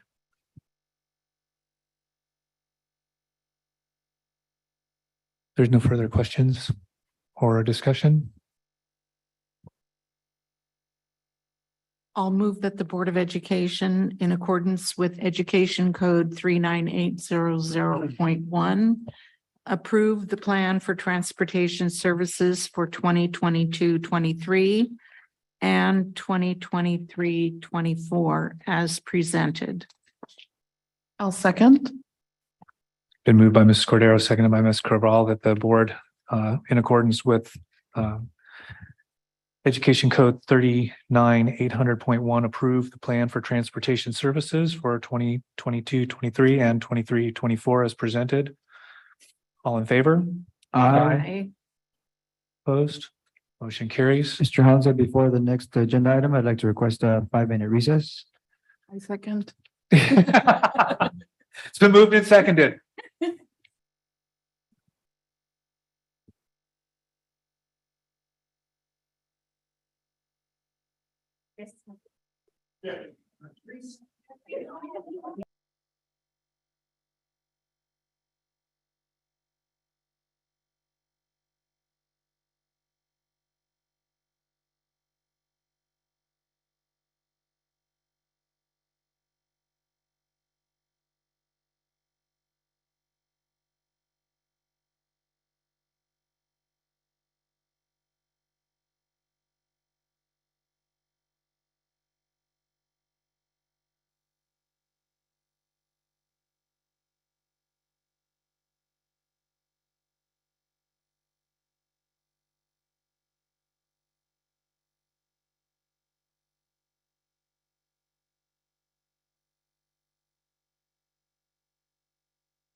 Or Dr. McDuffie and cabinet. I didn't know where that sound was coming You from. didn't know. Where was that?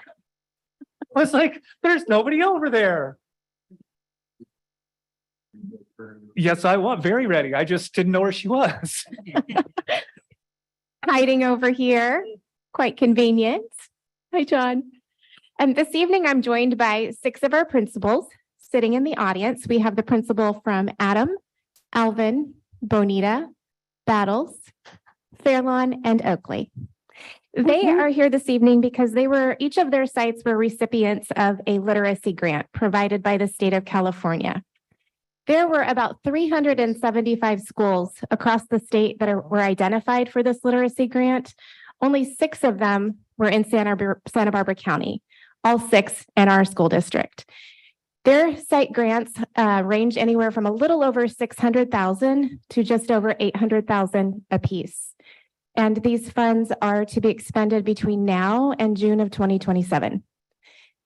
The purpose of these funds is to really focus on improving literacy outcomes for our students at the sites. These sites were identified not by achievement data, but by the significant percentage of students at the sites who count for the unduplicated count.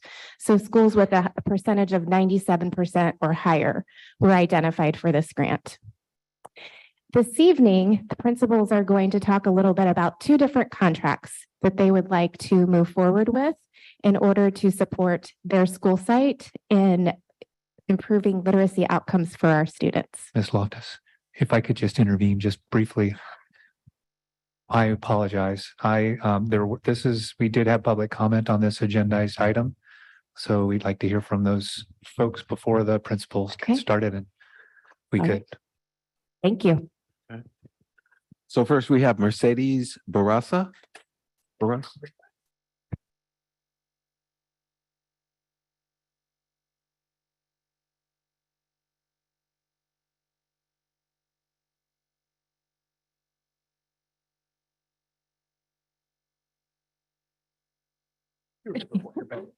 Thank you. Hello, my name is Mercedes Barraza. I am a grade 3 inclusion teacher at Alvin Elementary School. I am here to briefly state my excitement about opportunities for growth. When the slides of receiving a literacy grant were presented at our staff meeting, I gasped with excitement, turned to a fellow third grade teacher and exclaimed, "We are getting trained?" I was doing a happy dance the rest of the day, knowing that my site will be engaging in letters training next year. As a former grade 6 teacher, I saw what struggles our students encountered when it came to literacy. Many students did not have the skills to decode grade level words and thus be able to comprehend grade level material. After 3 years in the grade level, 2 being during the pandemic, I wanted to make a change. I decided to take a chance and move grade levels. I made a commitment to 3rd grade, knowing that I will have to do some research on my own to help students grow at least 1 year, because what we currently have for teaching literacy is clearly not working. My first year teaching at this level, I was just piecing things together to make the most of what I researched. There was little growth in literacy scores. In the summer after my first year in 3rd, I committed to professional learning presented by SMBSD. I was happy to see that 17 of the people who committed to the shifting the balance learning were from Alvin. We all had a common goal: to make shifts and improve literacy scores. My 3rd grade team took that learning and ran with it. I am happy to say we have had so much success this year in our literacy scores. Now knowing we will be trained even further through this literacy grant, I am excited to know how much more growth we can have as a team, as a site, and as a district. Our students will benefit greatly. Lastly, I am thrilled that I will have the opportunity to earn a master's in literacy through this grant and engage in even further learning at the same time as letters training. This learning experience will allow me to become even more confident in teaching literacy and allowing our students the right to learn. Thank you for your time. And Marianne Lopez.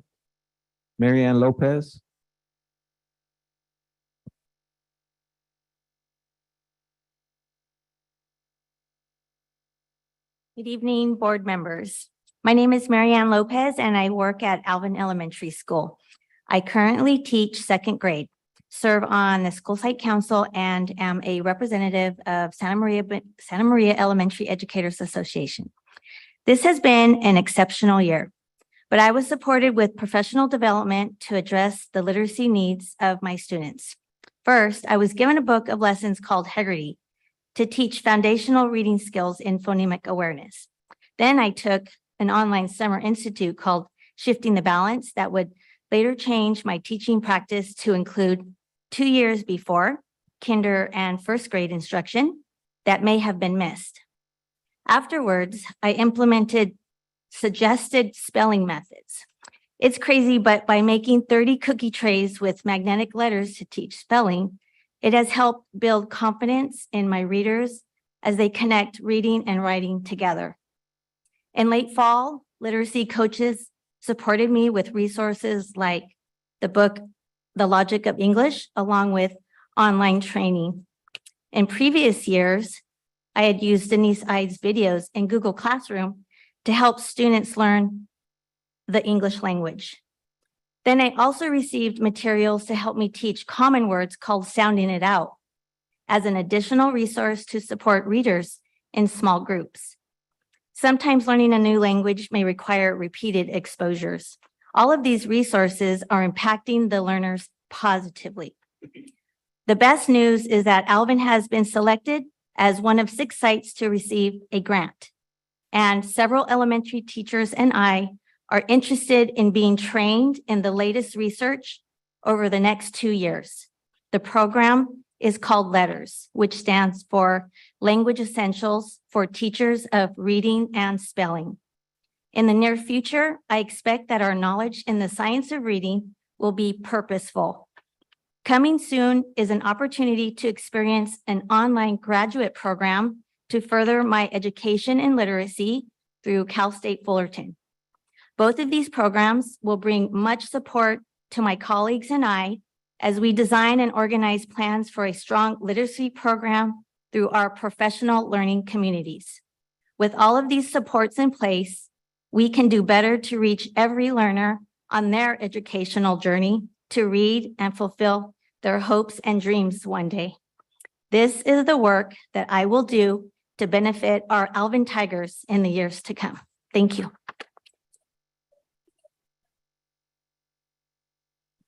Christina Seche? Did I say it right? Okay, you're gonna have to pronounce it for me when you get up here.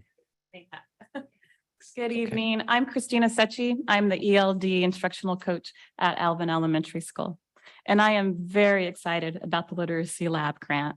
Over the past few years, the debate over the science of reading has erupted nationwide.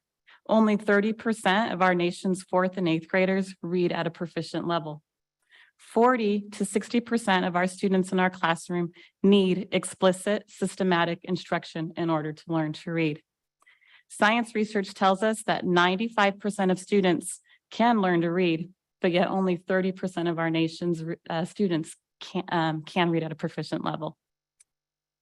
I believe that all children deserve to learn to read. And as educators, we can learn to teach them through sound, scientific, research-based instructional practices. At our site, we have already taken steps to educate ourselves on research-based practices and strategies in order to build strong readers. This year, we took a deep dive, as our principal says, in several professional learning. As a staff, we took on the book study of Shifting the Balance, and we also took on Logic of English. Our staff is trained on Heggerty, which is a phonemic awareness program. We also use Sounding Out the Sight Words, which is an explicit way to teach students to decode or sound tough words. Our principal has been very supportive and has taken the lead. She has also done the learning alongside us. Our staff has ran with it. On Friday, I walked into a 1st grade class and they were learning or practicing 3 ways to make the long A sound. So the teacher had the students read several words that had different spelling for the long A. It was AI, AY, and then the magic E at the end of the word. And the students were reading these lists, decoding them. And then they were reading sentences that had sight words and this targeted sound. Afterwards, the teacher asked, how did you know, when she was giving them dictation words, she said, how did you know that the long A at the end of that word was, or how did you know that that word had a AY. And the student replied, I knew that because when a word ends in a long A, it's usually an AY pattern. It was pretty impressive. I'm very excited about the possibilities that this reading grant will give us. Learning how to read is life-changing. It is life-changing, and giving teachers the tools to teach our students to read is so empowering. So this makes me super excited. Thank you.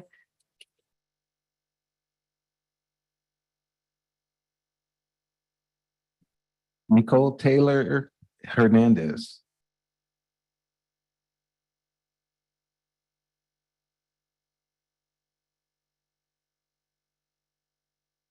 Good evening, everyone. My name is Nicole Taylor Hernandez. I am a fifth grade teacher, inclusion teacher at Alvin Elementary.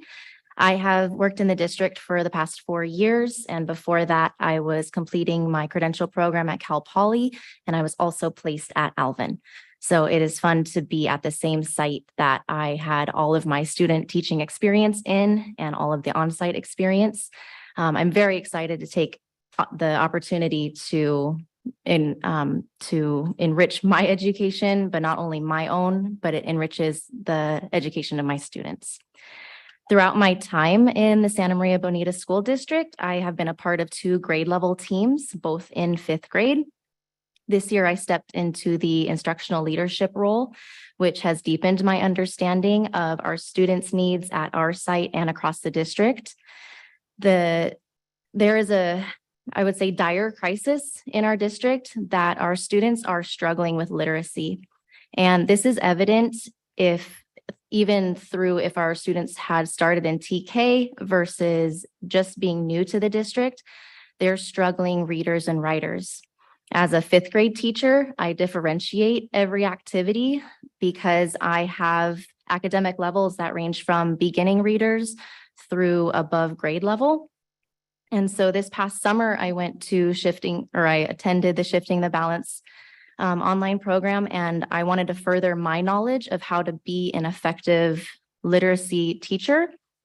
And from this experience, I realized that we needed to have some kind of uniformity in reading instruction to suit our students' needs.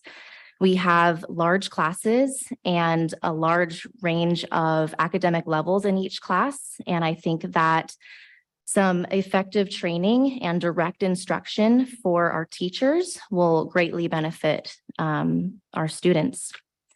So that being said, I'm very excited to begin the West Ed journey of PLC work with my team and to further my education in the Fullerton Master's Program. I feel a major need to gain more professional training and participate in learn by doing experiences that directly apply to my classroom. Our 5th and 6th grade students are not excited to read the books or participate in the activities that are geared towards lower level kiddos. And that's what we're able to give them right now. And so we want to be able to overcome that challenge by giving them the opportunities and resources for our teachers, like letters and all of these other programs that we are in, so that we can actually create a desire in our students to learn. Thank you for your time.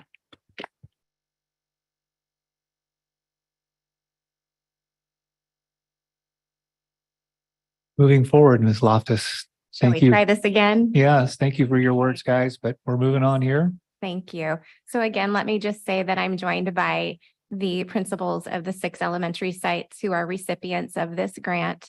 They are excited to talk to you tonight about the planning they have done at their sites with their teams that has led them to the 2 contracts that are on the agenda for this evening.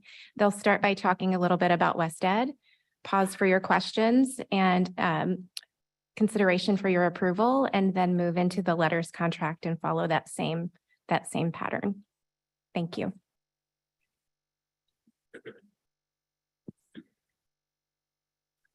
Good evening, board members, Dr. McDuffie and cabinet. My name is Sharon Ibarra and I'm the principal at Adam Elementary School. Thank you for allowing us tonight, this evening, to present this amazing opportunity for our staff and especially for our students. It will make a great impact on all of our students. So contracting with West Ed will be about $200,000 per site. This will include 3 days of training for the admin, for coaches, and for our instructional leadership team. With this partnership, we will also get 2 full days each month. And this is where, of the 6 sites, we can be creative and use them as we would like. We might align, this is for us to help align our system within our systems within our school. Another benefit is to have continuous conversations with the consultants, and these consultants all have experience with multilingual learners. So the principals met and we brainstormed ideas on how we were going to effectively spend this money. So our first thought is we wanted to hire people.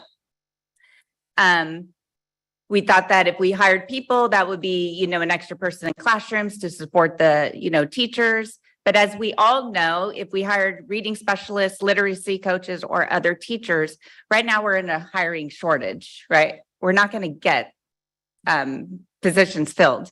We're already looking at possibly 21 RTI positions that we're going to need to fill. And so this money is just going to sit there and we will never get it spent by 2000 and, by the time it needs to be spent. So we felt that was just going to be just sitting in a pot, not being used. So what we did was we wanted to also respond to the needs that we were hearing from our teachers. So we sat there and we talked about what were some of the needs that all of us have been hearing from last year when we looked at every year when we look at our school site plan, this year when we get feedback from teachers. And the common theme that we heard was that teachers needed more support learning how to help struggling and non-readers across all grade levels. They also do not believe that our curriculum supports all of our learners. So with that, we thought that the best way to use these funds was to be able to invest it back in our teachers, because who knows our students what better is our own teachers. And so we did some research and we were looking for reputable national known organizations to support the needs of our teachers. And we found West Ed, and West Ed is a nationally recognized leader in education research and development. It's a nonprofit organization and it's West Ed. If you know West Ed, you know it's a great organization. Normally working with an agency such as West Ed, it would not be attainable for our sites to be able to purchase this to support us. And when we have the opportunity of using the grant money for this is a huge wish list, like for our staff and for our school, so that we can maybe see if we can get a different outcome working through our PLCs. So after we brainstormed the most effective use of these funds, we presented this proposal to our staffs to get feedback and answer questions. Based on that feedback, we did make some adjustments to timelines of when some of this training would happen. We answered questions about logistics. And currently, we're working with our staff, with our instructional leadership teams to design what this partnership and support from West Ed will specifically look like on each of our sites. Because what we appreciate most about this partnership with West Ed is that their support is customizable to meet the needs at each of our individual sites. So together with West Ed, we can design strong systems of support across our sites. So we appreciate tonight being able to share this proposal of our partnership with West Ed with you and open it up to any questions that you might have.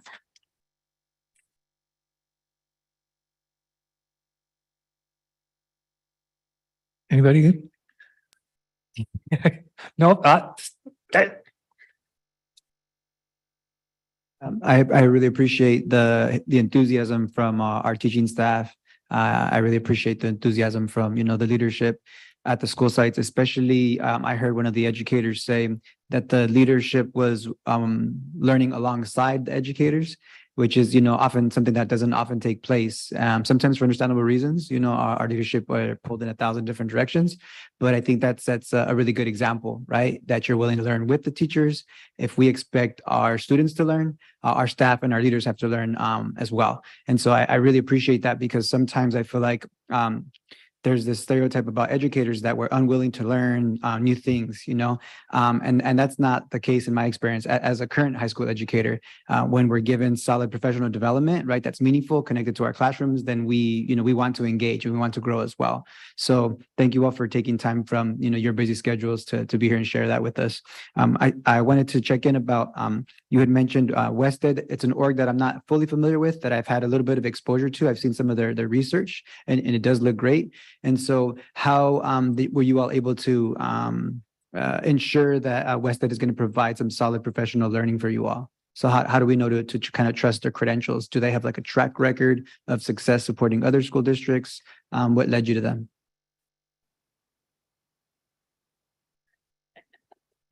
I think we were really just searching. We have partnered with other organizations throughout the years here in Santa Maria.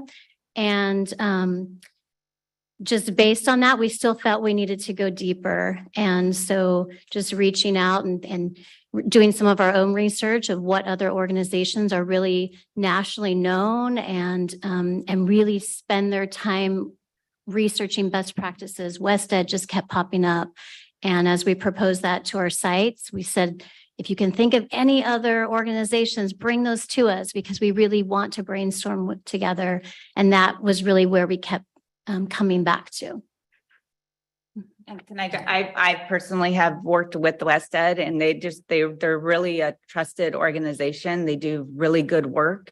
The other thing that that I'm so excited about is that, and I know Shandy already mentioned this, but I'm excited about it, is we get to customize it to fit our site. So if my site needs grade level PLC support, that's what I'm gonna do. If it's instructional leadership support, PLC time, that's what we're gonna work on. So it's really a customization. We get to customize it what fits our needs, so that we can better help our teachers, which is going to support our students. Sorry. I'll just add on that as we were talking to our staff members, many staff members spoke up from they worked in other districts, and they've also worked with Wested. And so again, it just kept coming back to how wonderful they were and how research-based they were and what they could provide for us. So.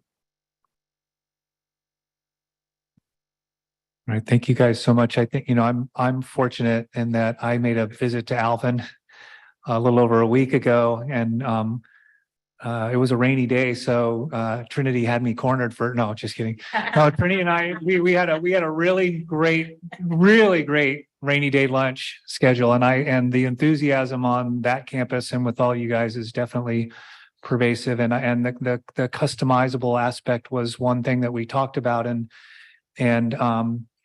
she kind of elucidated how beneficial that is and can be for each of you guys on your different campuses. And my question at that time was really, and I think you guys have really kind of answered it in a sense with the enthusiasm and the acceptance of this, is how is this going to maybe start to spread to other campuses and have other campuses be interested in doing some of these things. And so I think probably it's going to be results, and it's going to be seeing their fellow teachers excited about something. And I'm really appreciative of you guys and the educators that came this evening, just presenting that way, because I think that's what we need to be all about, right? Is be there for one another. And I think that's going to happen. So I appreciate the presentation.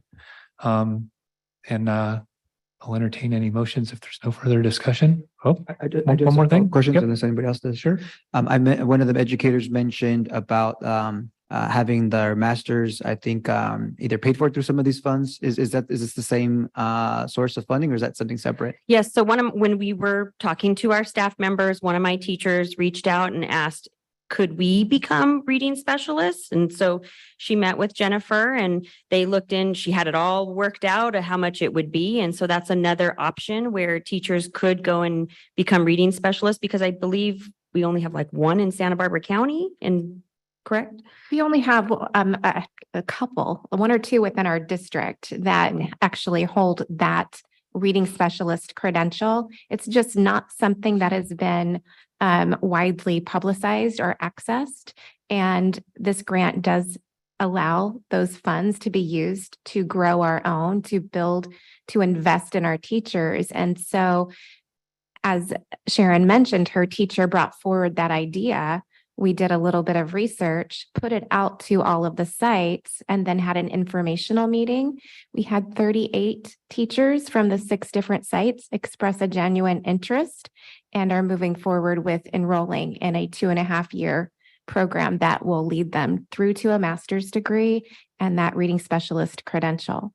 So that's incredibly exciting, and we're really glad that we have the flexibility with this grant to invest in our teachers that way. All 38 participants are going to be They attending? have expressed a genuine interest and a plan to do so. So we've been meeting with Fullerton about how we can do cohorts, possibly 2, because they usually keep them at around 20 to 25 students per cohort, and they want to provide that really robust, comprehensive opportunity and not spread themselves too thin. So it might be opening up 2 additional cohorts in order to support our teachers at these 6 sites who have expressed that interest. They are in the process of applying right now, doing all of their paperwork, and we're supporting them through that. And 2 of our TOSAs will join in that journey so that they can have study sessions and support groups for them along the way. Oh, that's wonderful. That's wonderful to hear. Congratulations. Yes. Yeah, I'm sorry, I have one math question. The total cost of the contract not to exceed 1.25 million, and looking at 6 sites at between 650 and 807 per site, that seems like it's maybe 25%-ish of the total of the grant. Is there a reason for that we've set that not to exceed limit? When we put forth our request, our dream, our Cadillac version of what this support might look like at these different sites, they built the quote for us based on that. And so while we could certainly adjust that if we need to, if a site decides they want more support than they initially thought they might be able to take advantage of, we will have that flexibility to do so and make those adjustments. But we also don't have to use all of it. So if they need less support or choose to go a little bit slower, and that's the decision their site makes, then we can make those adjustments as well. So the total, I believe, is right around $4.4 million across the 6 sites. And some of those funds will go toward EWRs for teachers for some of the training that will go with letters that they'll talk about here in just a moment. Some of the funds will go toward the master's program for the teachers who have an interest in that. Some of these funds will go towards other things that the sites have decided to focus in on around literacy, parent education, perhaps additional resources and materials for the classroom. They still have flexibility and time to spend the rest of the dollars. This is our starting place. Nice. Thank you. As a follow-up, how do we know the competitiveness of like the contract that the services that WestEd is providing for our district? With regard to like, you know, some educational consultants are extremely expensive, right? Others are more affordable. How do we know that this is a reasonable bid? And I think by the price tag, you can tell WestEd is a little more costly than others. There are much less expensive versions. You can do a book study. You can bring in a consultant to work a day or an afternoon, but you're not really accessing the same caliber of service. Typically, WestEd is working at the state level with states across the country, very, very large school districts that have access to very significant grant funds, right, at their disposal. This gives us an opportunity to dabble in this type of a partnership to see if this kind of an investment has the impact that we're looking for. And so while they're not the cheapest or even the middle of the road, they are highly respected across the country. And what we know is that they're also catering to our needs and ensuring that those who are working with our school district bring that multilingual expertise that we need into the conversation. And they also specialize in those professional learning communities and the literacy work that we're trying to do. They just happen to have the best of the best, right? And so we're just fortunate to have this opportunity and really, really excited to see what this investment does for our teachers and for our students. And then as a follow-up, I'm really happy to hear that we're investing in the education of our teaching staff. And something that I want to ensure is that if there's right now, it sounds like it's specific to these school sites, if I'm not mistaken, but I want to make sure that we figure out equitable ways so that if other folks are also interested in obtaining a master's degree, how can we do so in an equitable fashion? Like, so if hypothetically we have 100 teachers, right, that want to get their master's, how can, but we only have room for 36. How do we kind of account for that? We have had some creativity that we've used as part of our residency program and accessing our educator effectiveness funds that also allows for us to invest in our teachers this way. And we have in fact used that in order to support those candidates that are in our teacher credentialing program right now. So there is the possibility that we could look beyond just these 6 sites in support of such a plan. And so we'll continue to just gather what the interest is and look at how we can support our teacher pipeline that we've been developing over the last few years is really becoming very robust, right? We're looking at adding a special education credential to that program. We're looking at possibly a counseling credential being added to our pipeline. And of course, this reading specialist credential. And the excitement is spreading. We are hearing from other teachers from other sites saying, how can they get in on this gig? How can they get this letters training? How could they access this master's program for obtaining their reading specialist credential as well? And so they're letting us have a little gift of time to work through some of these details and explore what options we can make available. And I was just going to add, Board Member Valencia, this is really a key time for us. The possibilities are unlimited. And with us beginning our strategic planning next week, that is where we begin to get not just teacher and administrator voice, but community voice around what type of strategies, what type of objectives we want for our students. And I will guarantee that literacy will be one of the strategies or one of the objectives for our strategic plan. And from that, being able to not only use this grant as a platform to build and to grow our teaching cadre, but also to create more possibilities that we can maybe think of here, but the more people that you get involved in, as we get involved in action teams, you'll get even more possibilities and more ideas on how we can grow and create those possibilities for our teachers and our community. Thank you.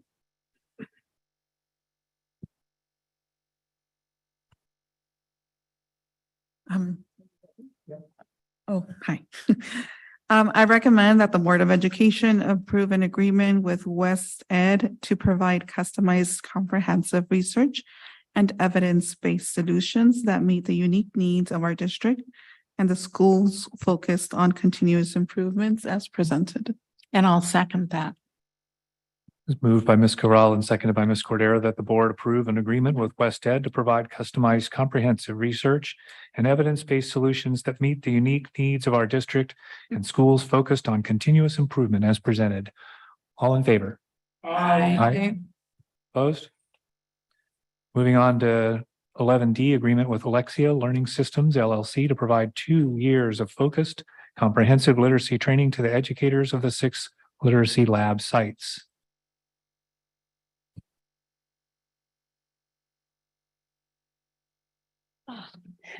Good evening, Board Trustees, Superintendent Dr. McDuffie, community members, teachers and staff, and most importantly, our bright, brilliant, beautiful students in our care.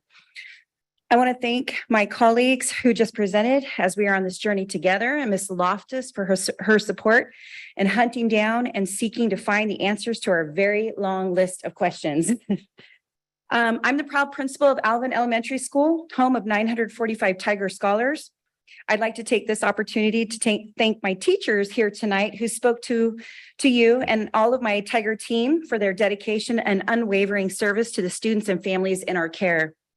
Tonight, I'm going to share a little bit about our literacy journey to this point and our next steps for deepening our commitment to continue the work of becoming literacy experts. Our journey started last summer when 18 teachers and I took a deep dive in Shifting the Balance by Berkins and Yates, 6 ways to bring the science of reading to the balanced literacy classroom. Our coaches and teachers continue this work through the year with all of our staff and then moved on to a book study, The Logic of English by Denise Ide. This book study helped our teachers break the complex code of English with 31 simple spelling rules. There were many aha moments and rich discussions amongst my teachers. As a result, our teachers turned to their classroom instruction, making small shifts to research-based practices, and we have seen evidence and impact on our students' performance. I would like to share this quote from an article by Emily Hanford called Hard Words. The basic assumption that underlines typical reading instruction in many schools is that learning to read is a natural process, much like learning to talk. But decades of science research has revealed that reading doesn't come naturally. The human brain isn't wired to read. Kids must be explicitly taught how to connect sounds with letters. There are thousands of studies, said Louise Motz, an education researcher and consultant who has been teaching and studying reading since the 1970s.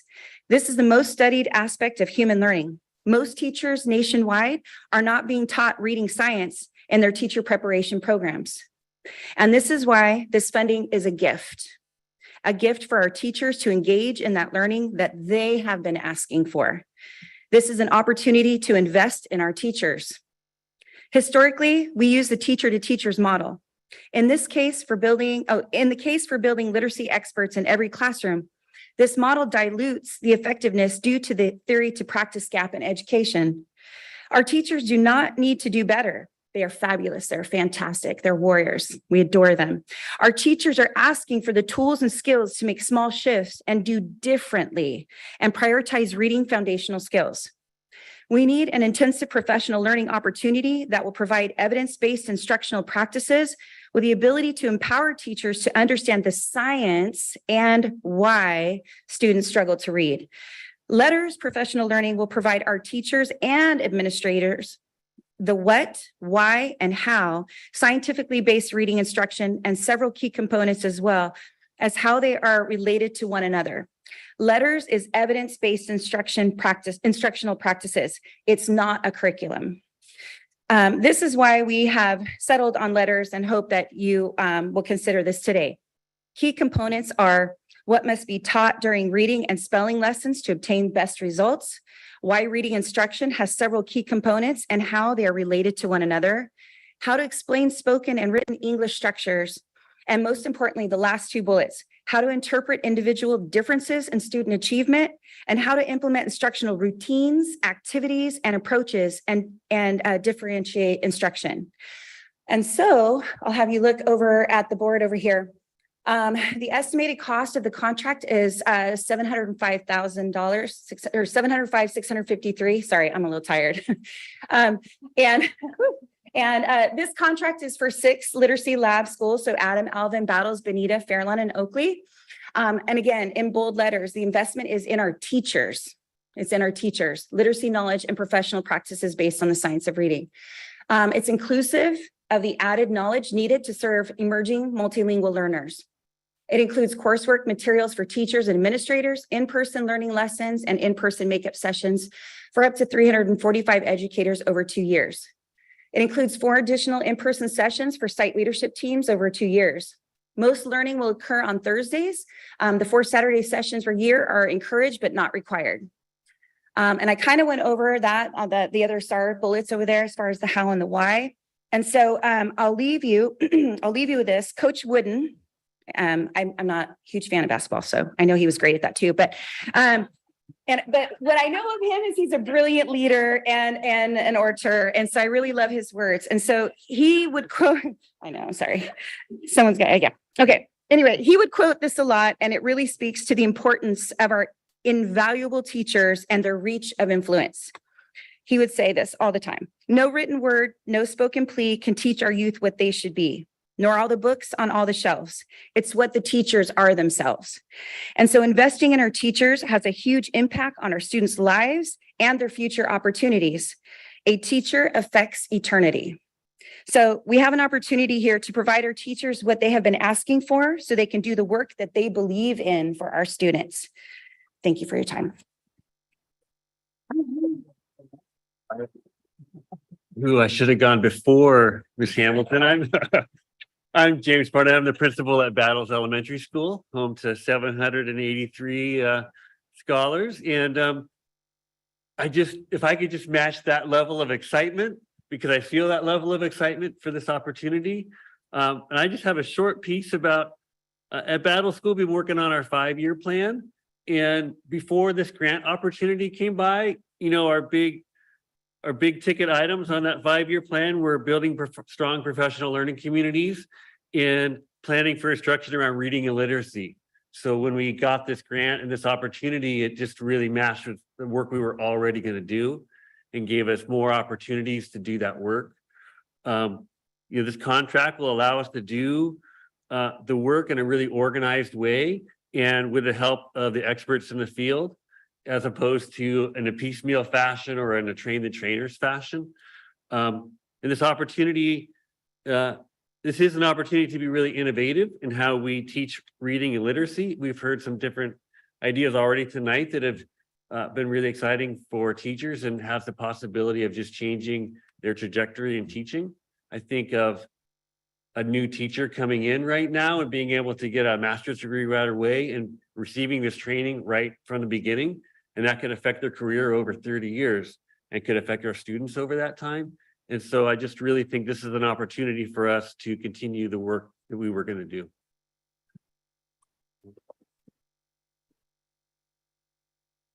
Muy buenas noches. Good evening. I'm Jose Martinez, the principal at Oakley Elementary School, the SMBSD flag football champions, as it were. Just want to point that out. And volleyball runners up. So we're having a good year, at Oakley. But I'm going to wrap this up in a nice little bow to talk about the context of our 6 sites and what you can expect when it comes to letters training. So the data says that we need it. All the data that you're all presented, whether it's MAP growth, LPAC results, the results say that we need something like this to just continue happening so that the teachers have the expertise to really get the students what they need. The other thing is considerations for intervention. Now we're talking about all of this foundational skills, but also for older students who maybe, you know, they're not in kindergarten, 1st grade, 2nd, but they still need help. There's intervention opportunities as well. So that's built in, which is a fantastic opportunity for our upper grade teachers. Parent education, that was briefly noted. So we'll have literacy nights and opportunities for parents to come alongside and really understand what we're doing and how they can support this at home. In fact, even bringing things home from these literacy nights to support that work. And then the opportunity to really utilize any kind of curricular updates that come forward. This is not a curriculum, but it allows us really through the science of reading and updates that are coming for us to jump on board and add that so that when 2027 does come and we're talking about an ELA adoption, we are that much more informed about what works. And then we can make a much better decision system-wide. Also, most of these sites, and this is system-wide, we're going full day TK, full day kinder, and we have a lot of them coming. So to be able to get them that early, and in some cases 3 years old when they walk in for a couple of weeks before they turn 4, and every principal gasped when they realized that. But the truth is we get them early, and now we have an opportunity to really start this work much earlier. So then we can get them on the right path moving forward and move them towards that college and career readiness that we're also talking about. So you can see how it's all coming together for our system. But also staff feedback. We first brought all of this information to them. They have feedback on training dates, the style of training. And for me at our site, really the most poignant feedback that we got was a veteran teacher who said, what an opportunity for us to really sit and chew on something and work with it. Training for 2 years, this 4-year grant, we really can sit and work with that instead of just something that we try and then move on from it. And she's, as a veteran teacher, she's seen that.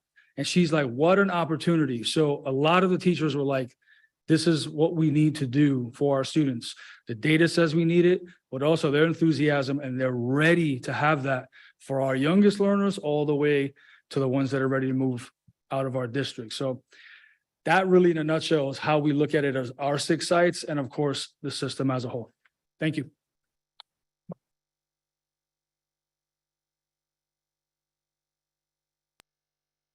Scudero. Nobody mentioned what the letters LETRS actually stand for.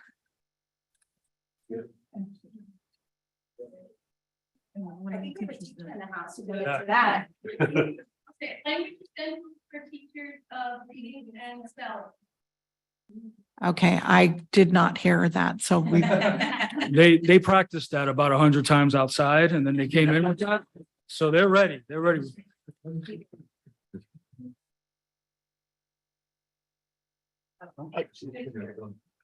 I just got, go ahead.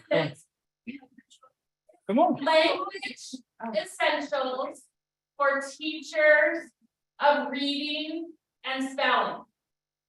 Language. Boy, it sounds like Essentials. Wheel of Fortune. Teachers of reading and spelling. I got it. Mhm. Thank you. I think the big key component about this is a parent literacy night, because our parents need to be more engaged to know what our kids are doing, because I always say it, you guys, all of you, teachers, staff, vice principals, you are the parents from the morning till they're picked up. And to get the parents involved and have this, that is key to me, very key, because then they've got a knowledge of able to sit down there with their child at the beginning, especially at TK.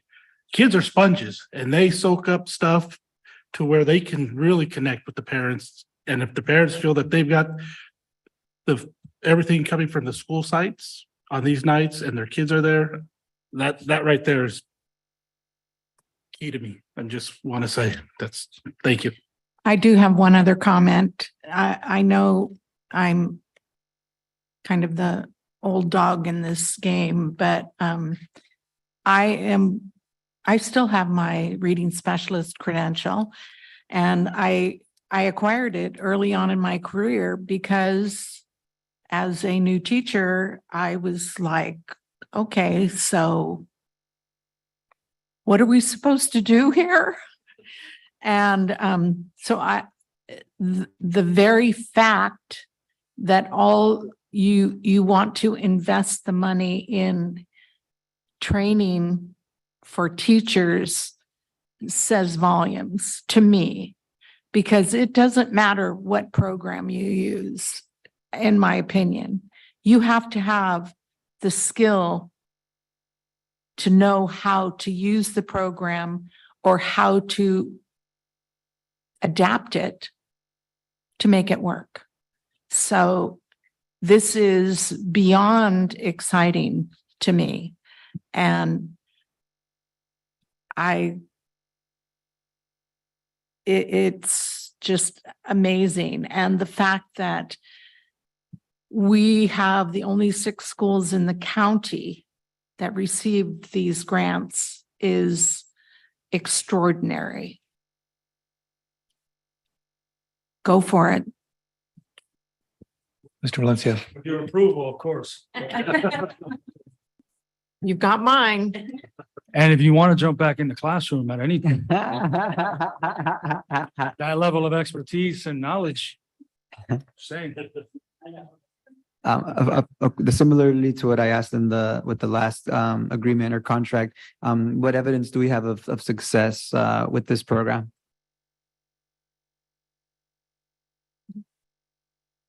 Again, just like my colleagues were saying about the West Ed, it's a reputable, like I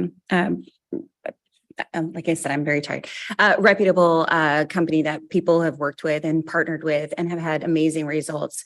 You do just a quick Google search, you're going to find everything you need on it. There's a lot out there. Yeah. And then as a follow-up, how do we know we're getting like a fair price for their services? Is it a similar kind of situation compared to the last one? With regard to price and what you're receiving, it's a very fair price. It's not very expensive when you think about the number of hours of professional learning that the teachers will be receiving. And another thing to keep in mind, Mr. Valencia, is that Letters actually works with, there are many states at this point that require this training of every educator, every elementary educator in the state. And more jumping on that bandwagon, if you will, in one form or another, whether they, as at a state level, make it available to every teacher, or they have some requirement for every teacher to have it. We're hearing more and more about that because there is a literacy crisis, and when you know better, you do better. And with all of that research that exists now around the science of reading, we can't ignore that. And this is the premier provider of that. And they do so at a very reasonable price. One thing I also noticed in the descriptions was I think there was an opportunity for some Saturday school for our educators with compensation, right, with EWRs.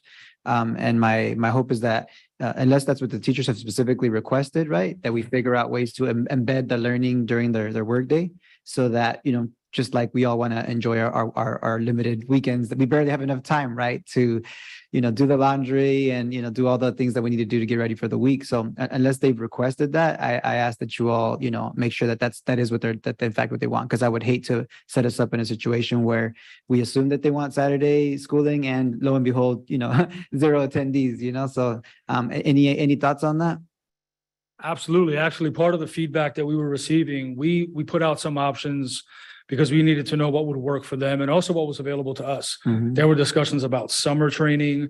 There were discussions about the Thursday, Saturdays, things of that nature. And when it came back, teachers were like, well, we want our summers for sure, because they either need to recharge the batteries and take care of other things. And they really wanted it on Thursdays. So the schedule was made, and there's a lot of hours that went into making that work as well. Saturday is kind of a culmination of each unit of study. Okay. So you'll have the first 4 units in the first year, and then the next 4 in the second year, and about 8 lessons within each of those. And at the end, it kind of ties it all together before you move to the next one. So it works that way so that, you can do it during the week when teachers are there and they're not having to take too much extra time. Mhm. And the Saturdays are there as well. Not required, but definitely encouraged, so that it really ties it all together, and then they can move forward. But teachers were presented those, and out of the options, they were like, well, we can definitely live with that, because at least most of it's happening Thursdays anyway when we have our time. So that was feedback that we received from the teachers themselves. Excellent. Mhm. Thank you.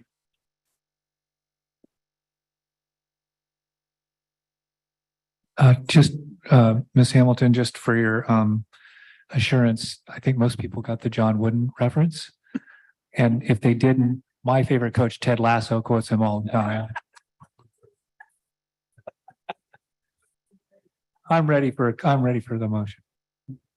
I'll move that the Board of Education approve an agreement with Lexia Learning Systems LLC to provide customized, comprehensive literacy training to the educators of the 6 literacy lab sites as presented. I'll second it. The move by Mrs. Cordero and seconded by Mr. Lara that the board approve an agreement with Lexia. Oops, sorry. Yeah, Lexia, sorry. Lexia Learning Systems LLC to provide customized comprehensive literacy training to the educators of the 6 literacy lab sites as presented. All in favor? Aye. Opposed? Motion passes.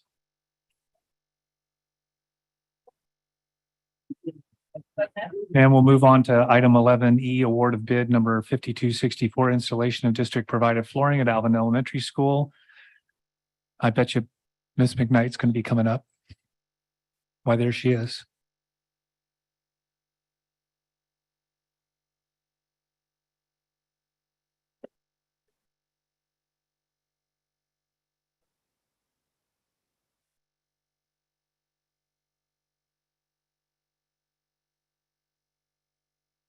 Good evening, board members, Superintendent Dr. McDuffie and Cabinet. This project calls for the contractor to install district-provided flooring campus-wide at Alvin Elementary School. The plans and specifications for this project were prepared by district staff, and the project was posted on Planet Bids and advertised in the Santa Maria Times. 5 prospective bidders downloaded the bid documents, and 3 prospective bidders attended the mandatory pre-bid conference. 3 bids were received and opened on March 3rd. The 3 bidders that participated in this bid process were either local or they were small, registered small business enterprises. Florit Incorporated's bid in the amount of $105,356 is deemed as the lowest responsible bid and meets all of the requirements outlined in the bid documents. Therefore, staff recommends bid 5264 be awarded to Florit Incorporated. Questions? My only question is, it says district provided flooring, and what is that? Javier, do you want to share what flooring's going in? My other question was where at Alvin, but you started out with the answer to that. So the district, or we've brought to the board in the past a cooperative purchasing agreement for the flooring material. So it's 2x2 carpet tile that will be used. And it is at the entire school. And by entire school, do you mean the cafeteria or multipurpose room? I'm sorry, it's except for the cafeteria and the kitchen, yes. Okay. And that flooring is fairly new. I think it was installed about 5 years ago. Okay, so Classroom classrooms, spaces, libraries, yes. okay. Thank you. When will this project take place? Over the summer?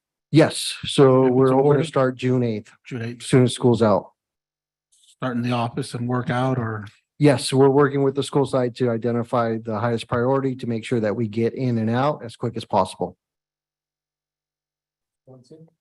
And do you all know if we have any Santa Maria businesses that have the capacity to meet this contract, but that just either didn't submit, or do you all have any ideas? So Florit, they are located in Orchid. So we do consider that to be local. But do you know if there's any specifically that have their businesses in Santa Maria that were eligible, and if they were not able to apply? You know, I'm not sure if there's a contractor out of Santa Maria that didn't apply. I can find out. Thank you. I can let you know. Yes.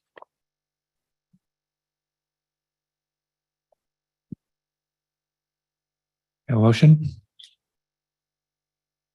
I'll make a motion to approve the award of the contract for bid number 5264, installation of district provided flooring at Alvin Elementary School to Florit Inc. as presented.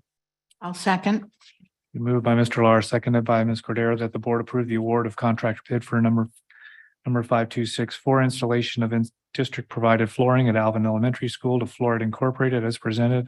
All in favor? Aye. Opposed?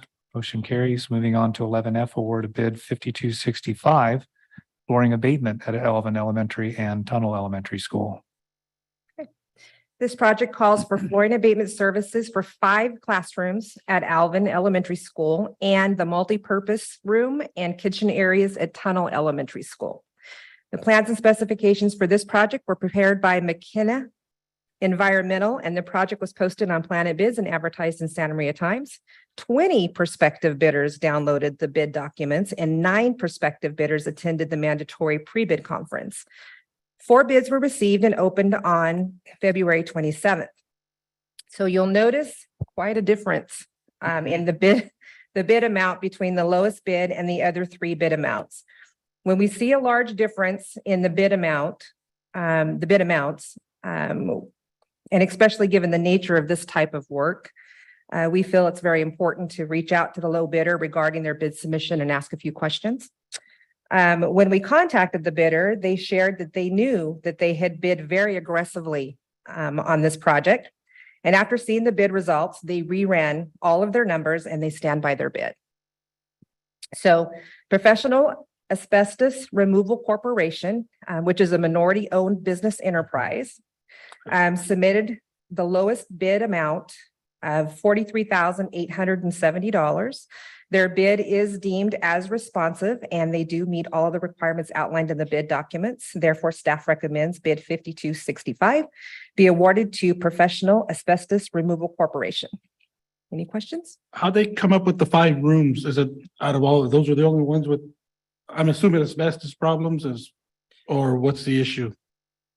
Yes, so that school has had asbestos abatement performed in the past. And so these are the remaining classrooms that have not had any work done to them. So once we do this, that site should be completely clear of asbestos in the flooring. Okay. Yeah, because when I read this, I was at work Saturday and I saw that bid, but I went ahead and Googled them and looked them up and looked at their website. Because I was under the same impression when I saw that bid. But then to see what they've done in the past in different areas, Fresno and all their other, they've got 6 facilities, I believe, that do different kinds of abatement. So I was kind of shocked at that too, seeing that price. Yeah, the work's pretty straightforward. Again, 5 classrooms at Alvin and then the cafeteria and the kitchen at Tunnel. So it should be a pretty quick job for them. Okay, thank you. Mr. Valencia? Okay, then move on. I'll move that the Board of Education approve the award of a contract for bid number 5265, flooring abatement at Alvin Elementary and Tunnel Elementary School to Professional Asbestos Removal Corporation as presented. I second.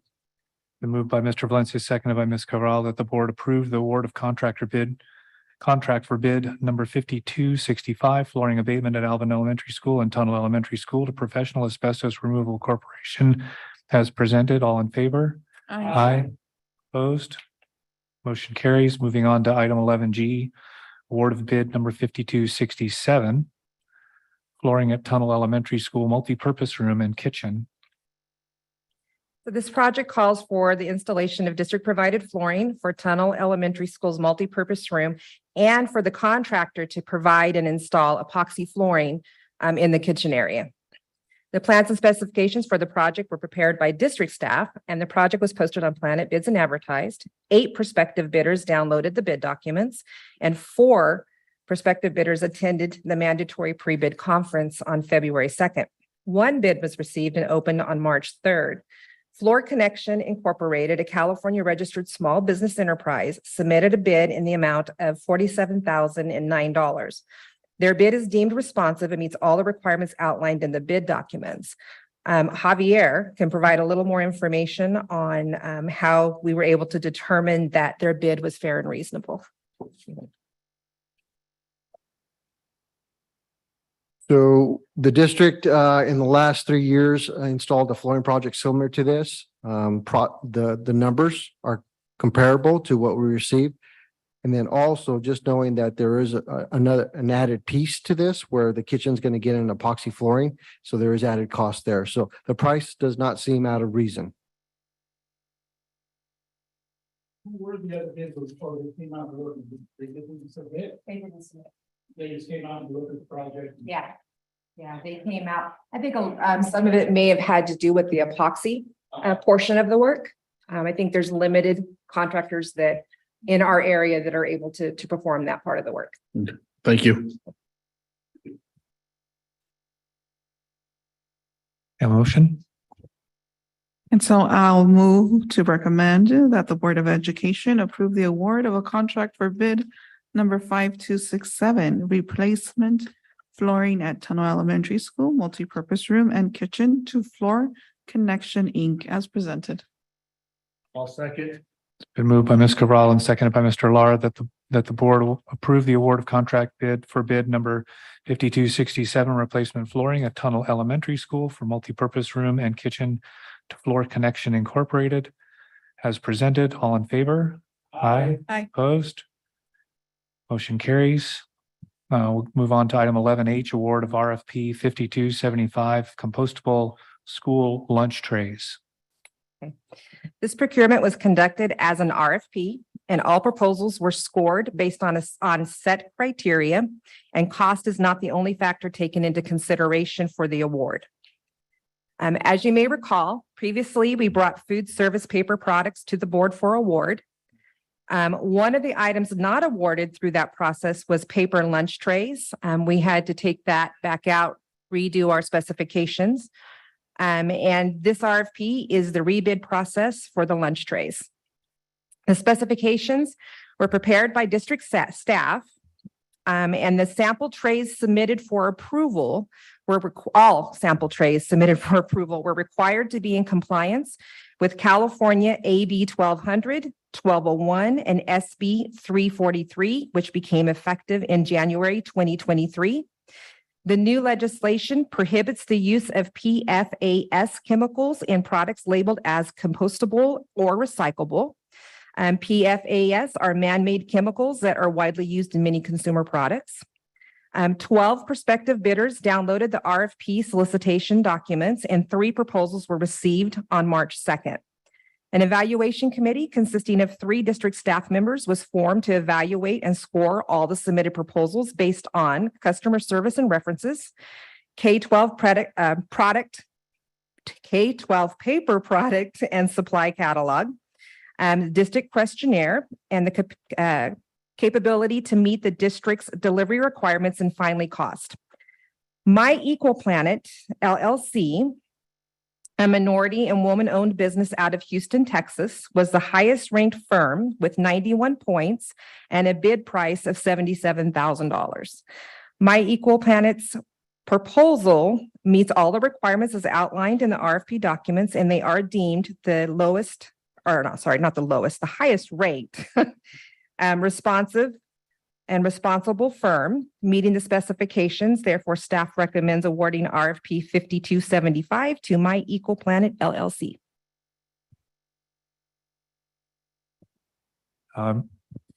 If I'm not sure that you guys know, but what's the composition of the plate? I know they refer to things as paper products, but that doesn't necessarily. Good evening, board. My name is Carlos Murta. I'm the coordinator for food services. You both had a chance to look at the new tray. This one is made out of bamboo fibers. The old one is a combination of bamboo fibers and sugarcane. But this one does have the chemical that we're talking about. It is mostly for a soaking agent, so to avoid the soaking to go through. Even though the new one doesn't have it, it did pass our test, which is basically hot marinara sauce or hot chili sauce with the milk carton at the side, leave it for 15 minutes, and then we'll pick it up. And if it falls, it did not pass.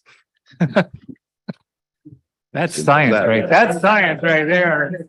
Very scientific. How many research hours did you put into that? Because I know part of the rating has to do with meeting delivery requirements. But they are based in Texas. Not that that's prohibitive, but I hope we have a good reserve in case we again have delivery issues that are unavoidable. Yes, no, we're planning to have at least a 2-week reserve. Okay, thank you. I have a question, John. Yes. I'm glad to hear that some of the contracts that we've moved forward today are either minority owned, women owned.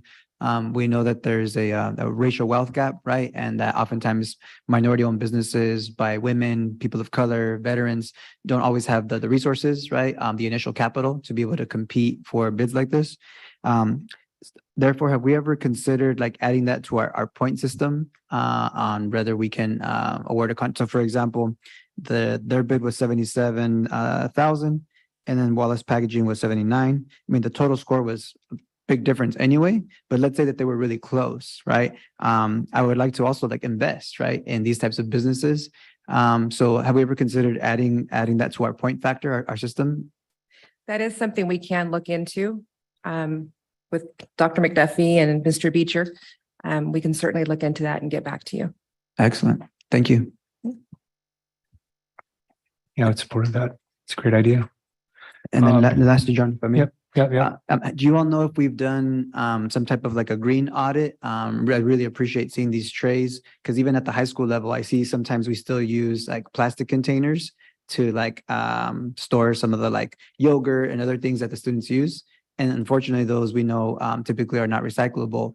So do you all know if we've done a green audit, if you will, for lack of a better phrase, within our district to see how are we doing with low flow, water usage in the restrooms, these, trays, et cetera? Yes, definitely. I can only speak for my department, the product that we use, but we do try whenever we look for a product, we try to be as most responsible when it comes to environment and for our kiddos. So yeah, we always look for compostable or we use for recyclable. That is our own audit. I know there was active auditing before COVID, the COVID hit, and we were forced to use some of the styrofoam that is very harmful for students. But again, we had nothing else to serve on. Mm-hmm. So after COVID, I'm hoping that we can get back to doing the green audits that you're mentioning. But for most of our products that we have, at the worst is they're recyclable. Thank you guys very much. And the motion? I'll motion that the Board of Education approve the award of a contract for RFP number 5275, compostable school lunch trays in an annual estimated cost of $77,000 to My Eco Planet LLC as presented. I'll second. Been moved by Mr. Valencia and seconded by Ms. Cabral that the board approve the award of contract for RFP number 5275, compostable school lunch trays in an annual estimated amount of $77,000 to My Eco Planet LLC as presented. All in favor? Aye. Opposed? Motion passes. Thank you. Thank you guys very much. As there are no discussion items, do we have any new business, Dr. McDuffie?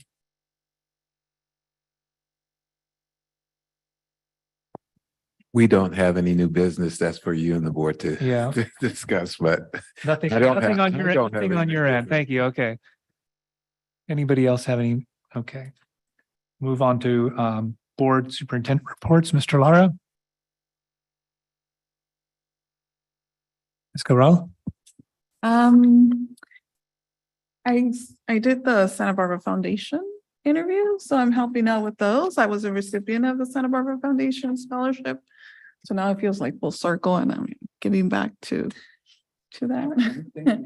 And it's been wonderful. Students are, wow, they're super smart. We have a bright future ahead of us. And so that's it. That's all I did.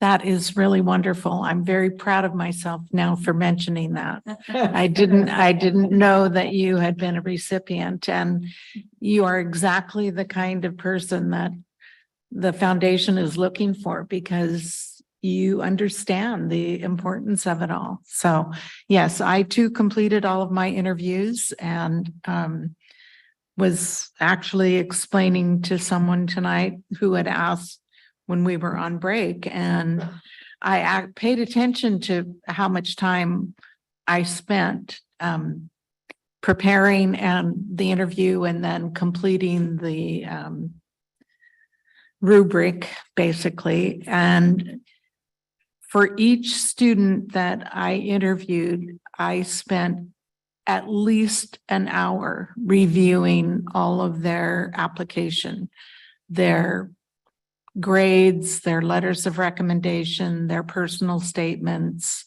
anything that was in the packet, and made notes on a little cheat sheet thing that I have and wrote down questions that I could ask them so that the time would be meaningful. And then the interviews were pretty short. 15 minutes is all they give you, which is not really enough time, but and then another 30 to 45 minutes to complete the rubric and submit everything. So, but a very worthwhile experience. And some of the students are, it's incredible what they are accomplishing at their very young ages. So the only other two things that I want to mention, was able to go to the robotics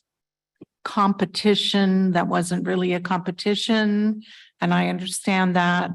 I was so impressed, not only with what our students were able to do with their robot machines, but with the group of students that were there to assist with everything from Delta High, and the great accomplishments of those students in their own competition. And I spoke with one of the teachers, and he's really working toward trying to get more grant funding so that we can initiate more of those programs at our schools.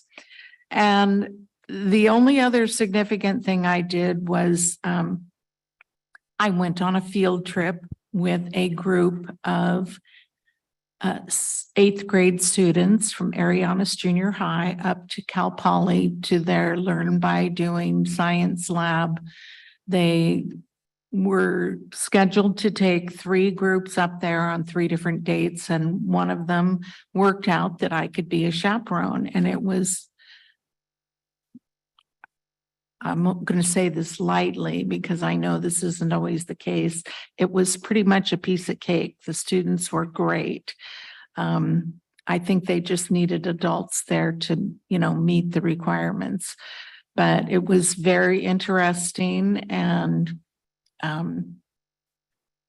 they're not always anxious to speak to an adult stranger, but I was able to engage a few of them in some conversation, and they were excited to be there as well. So it was overall a really great experience.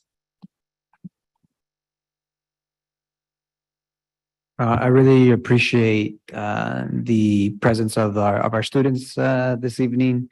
They're always our inspiration for the work that we do. This is why we are willing to stay here past 9 or 10 sometimes to do this difficult work with all of you. So I appreciate all the efforts that you all put in day and day out for our young people. March is a long month, and I don't know about you, but I'm tired. And my teaching colleagues are tired, and so this is a really important time to just remember how important it is to practice self-care. Those of us that have the privilege of having health insurance sometimes have certain benefits like discounted gym membership, access to a therapist. These are some things that I've personally taken advantage of, and that I communicate with my students constantly to normalize things like going to therapy. Sometimes culturally there's stigmas sometimes around things like accessing therapy. So even me personally, it took me a while to, finally take that jump and to take advantage of the health benefits that I have. And once I've done that, I feel like it helps make me a more balanced educator, hopefully a more well-rounded human being, somebody who can, process, challenging emotions or situations. And so I share that with you all because sometimes my friends, I have a teacher colleague that recently shared with me. She said, "Hey, I noticed you'll talk about, how you go to therapy with other colleagues or with other people really openly." And she said that she recently now had, made an appointment to talk with a therapist. And she said, "Thank you, because you're like normalizing, things like that." And for me, I feel, wow, like that's a great compliment because I have friends that have done the same for me. And so I want to encourage all of our staff to please take care of yourselves.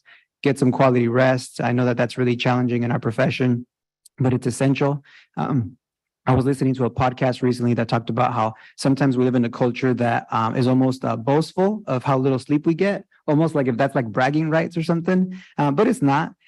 We're not going to be as effective as we can be as leaders, right? If we're not getting quality rest. So, please prioritize your mental health, model that so that our staff can see that it's good to take care of yourselves. It's good to take care of your families. And if we're more balanced, then our students are also going to be hopefully more balanced. So one of the things I like to do with my students is also incorporate things like the Headspace meditation app. It's available for free for many people in our community. It's available for free for educators. And so from time to time, I'll have my high school student, I'll turn on the Headspace meditation app for 5 to 10 minutes. And at first, it's really difficult for some of our students because that's just something that many of us are just not exposed to. But with time, they definitely start to, appreciate having that time to just decompress, de-stress. And I think that ties really well to what we're trying to get at, which is improved academic outcomes for our students. So thank you for, the work that all of you are putting in on behalf of our students. And I do want to just recommend that when it comes to some of the future agenda items, that we come back to the dual immersion expansion.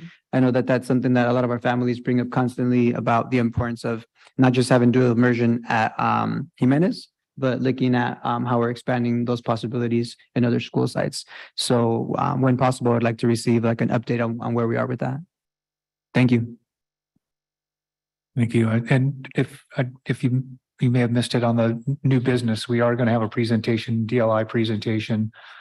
Then that'll be part of that presentation. We're going to hear from staff and site personnel on how things are going and what the prospectus is for the future. And hopefully we'll get to ask, you can ask some of those questions and that'll be great. Thank you. Like I had alluded to, I got to go to visit Trinity the other day in the middle of a rainy day and lunch. And it was a well-oiled machine, that lunch. I mean, literally, it looked like there were just like little pinballs going down a track because they would all go in one side and they'd be just pushing out the other side. It was kind of like there was some physics experiment going on there or something. It was really cool. But I also just really appreciated the tenor of the campus, just really the sense of community and whatnot that I experienced there. It's not that I haven't experienced that at other schools, at Adam or any of the other schools. It really kind of hit me that day. And part of it, I guess, was just the situational opportunity I had. And then, as I said, Trinity or Ms. Hamilton explained to me in great detail their participation in the grants and such that we discussed tonight. So I did have quite a preview. And it's really exciting stuff you guys are doing, Jennifer. And I really appreciate you and folks in teaching and learning that are helping our teachers to really fulfill that desire and really continue to seek their best selves. Because I think, that's a big part of what, Dr. McDuffie talks to us a lot about with our students, is allowing them to really achieve being their best selves. And that's certainly a measure of that example part of our learning process for the teachers to have that enthusiasm and impart it to our kids and our families. So thank you for that. That's about it. All right. Thank you, President Hollinshead, board members. First off, I just want to say to the majority of the board members, minus Luz Maria Cabral, happy birthday to you all. Back at you. Right. We're all March birthdays, March babies here. So I just wanted to just say happy birthday. I want to thank all of you. I want to thank this community.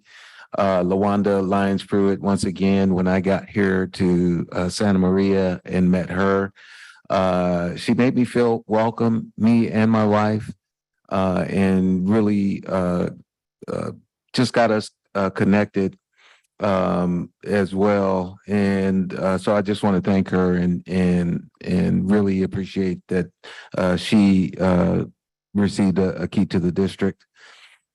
We had a ball today. It is 9:20, but wow, we had musical theater here today. We had student voice in more than one way, and it was quite fantastic. And the public speaker who is a part of this community yes, she spoke well of that, and you know, I think we should have sold some tickets and tried to do some fundraising here because of the entertainment and the richness of our students and what they did tonight. I'm just overjoyed. I always am, like the board is, in seeing what our schools and what our students what we produce for our students and what we see in our students. So I had some written comments.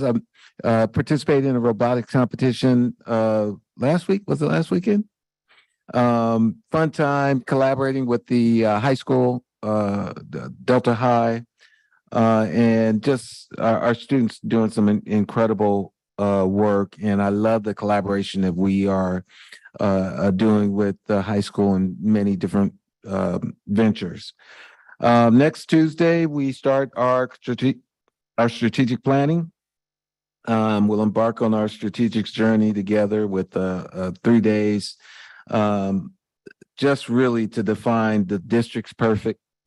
I'm sorry, I can't speak at 10 o'clock at night, but defining the district's purpose and identity moving forward. And like I said before, the team represents a cross-section of the community.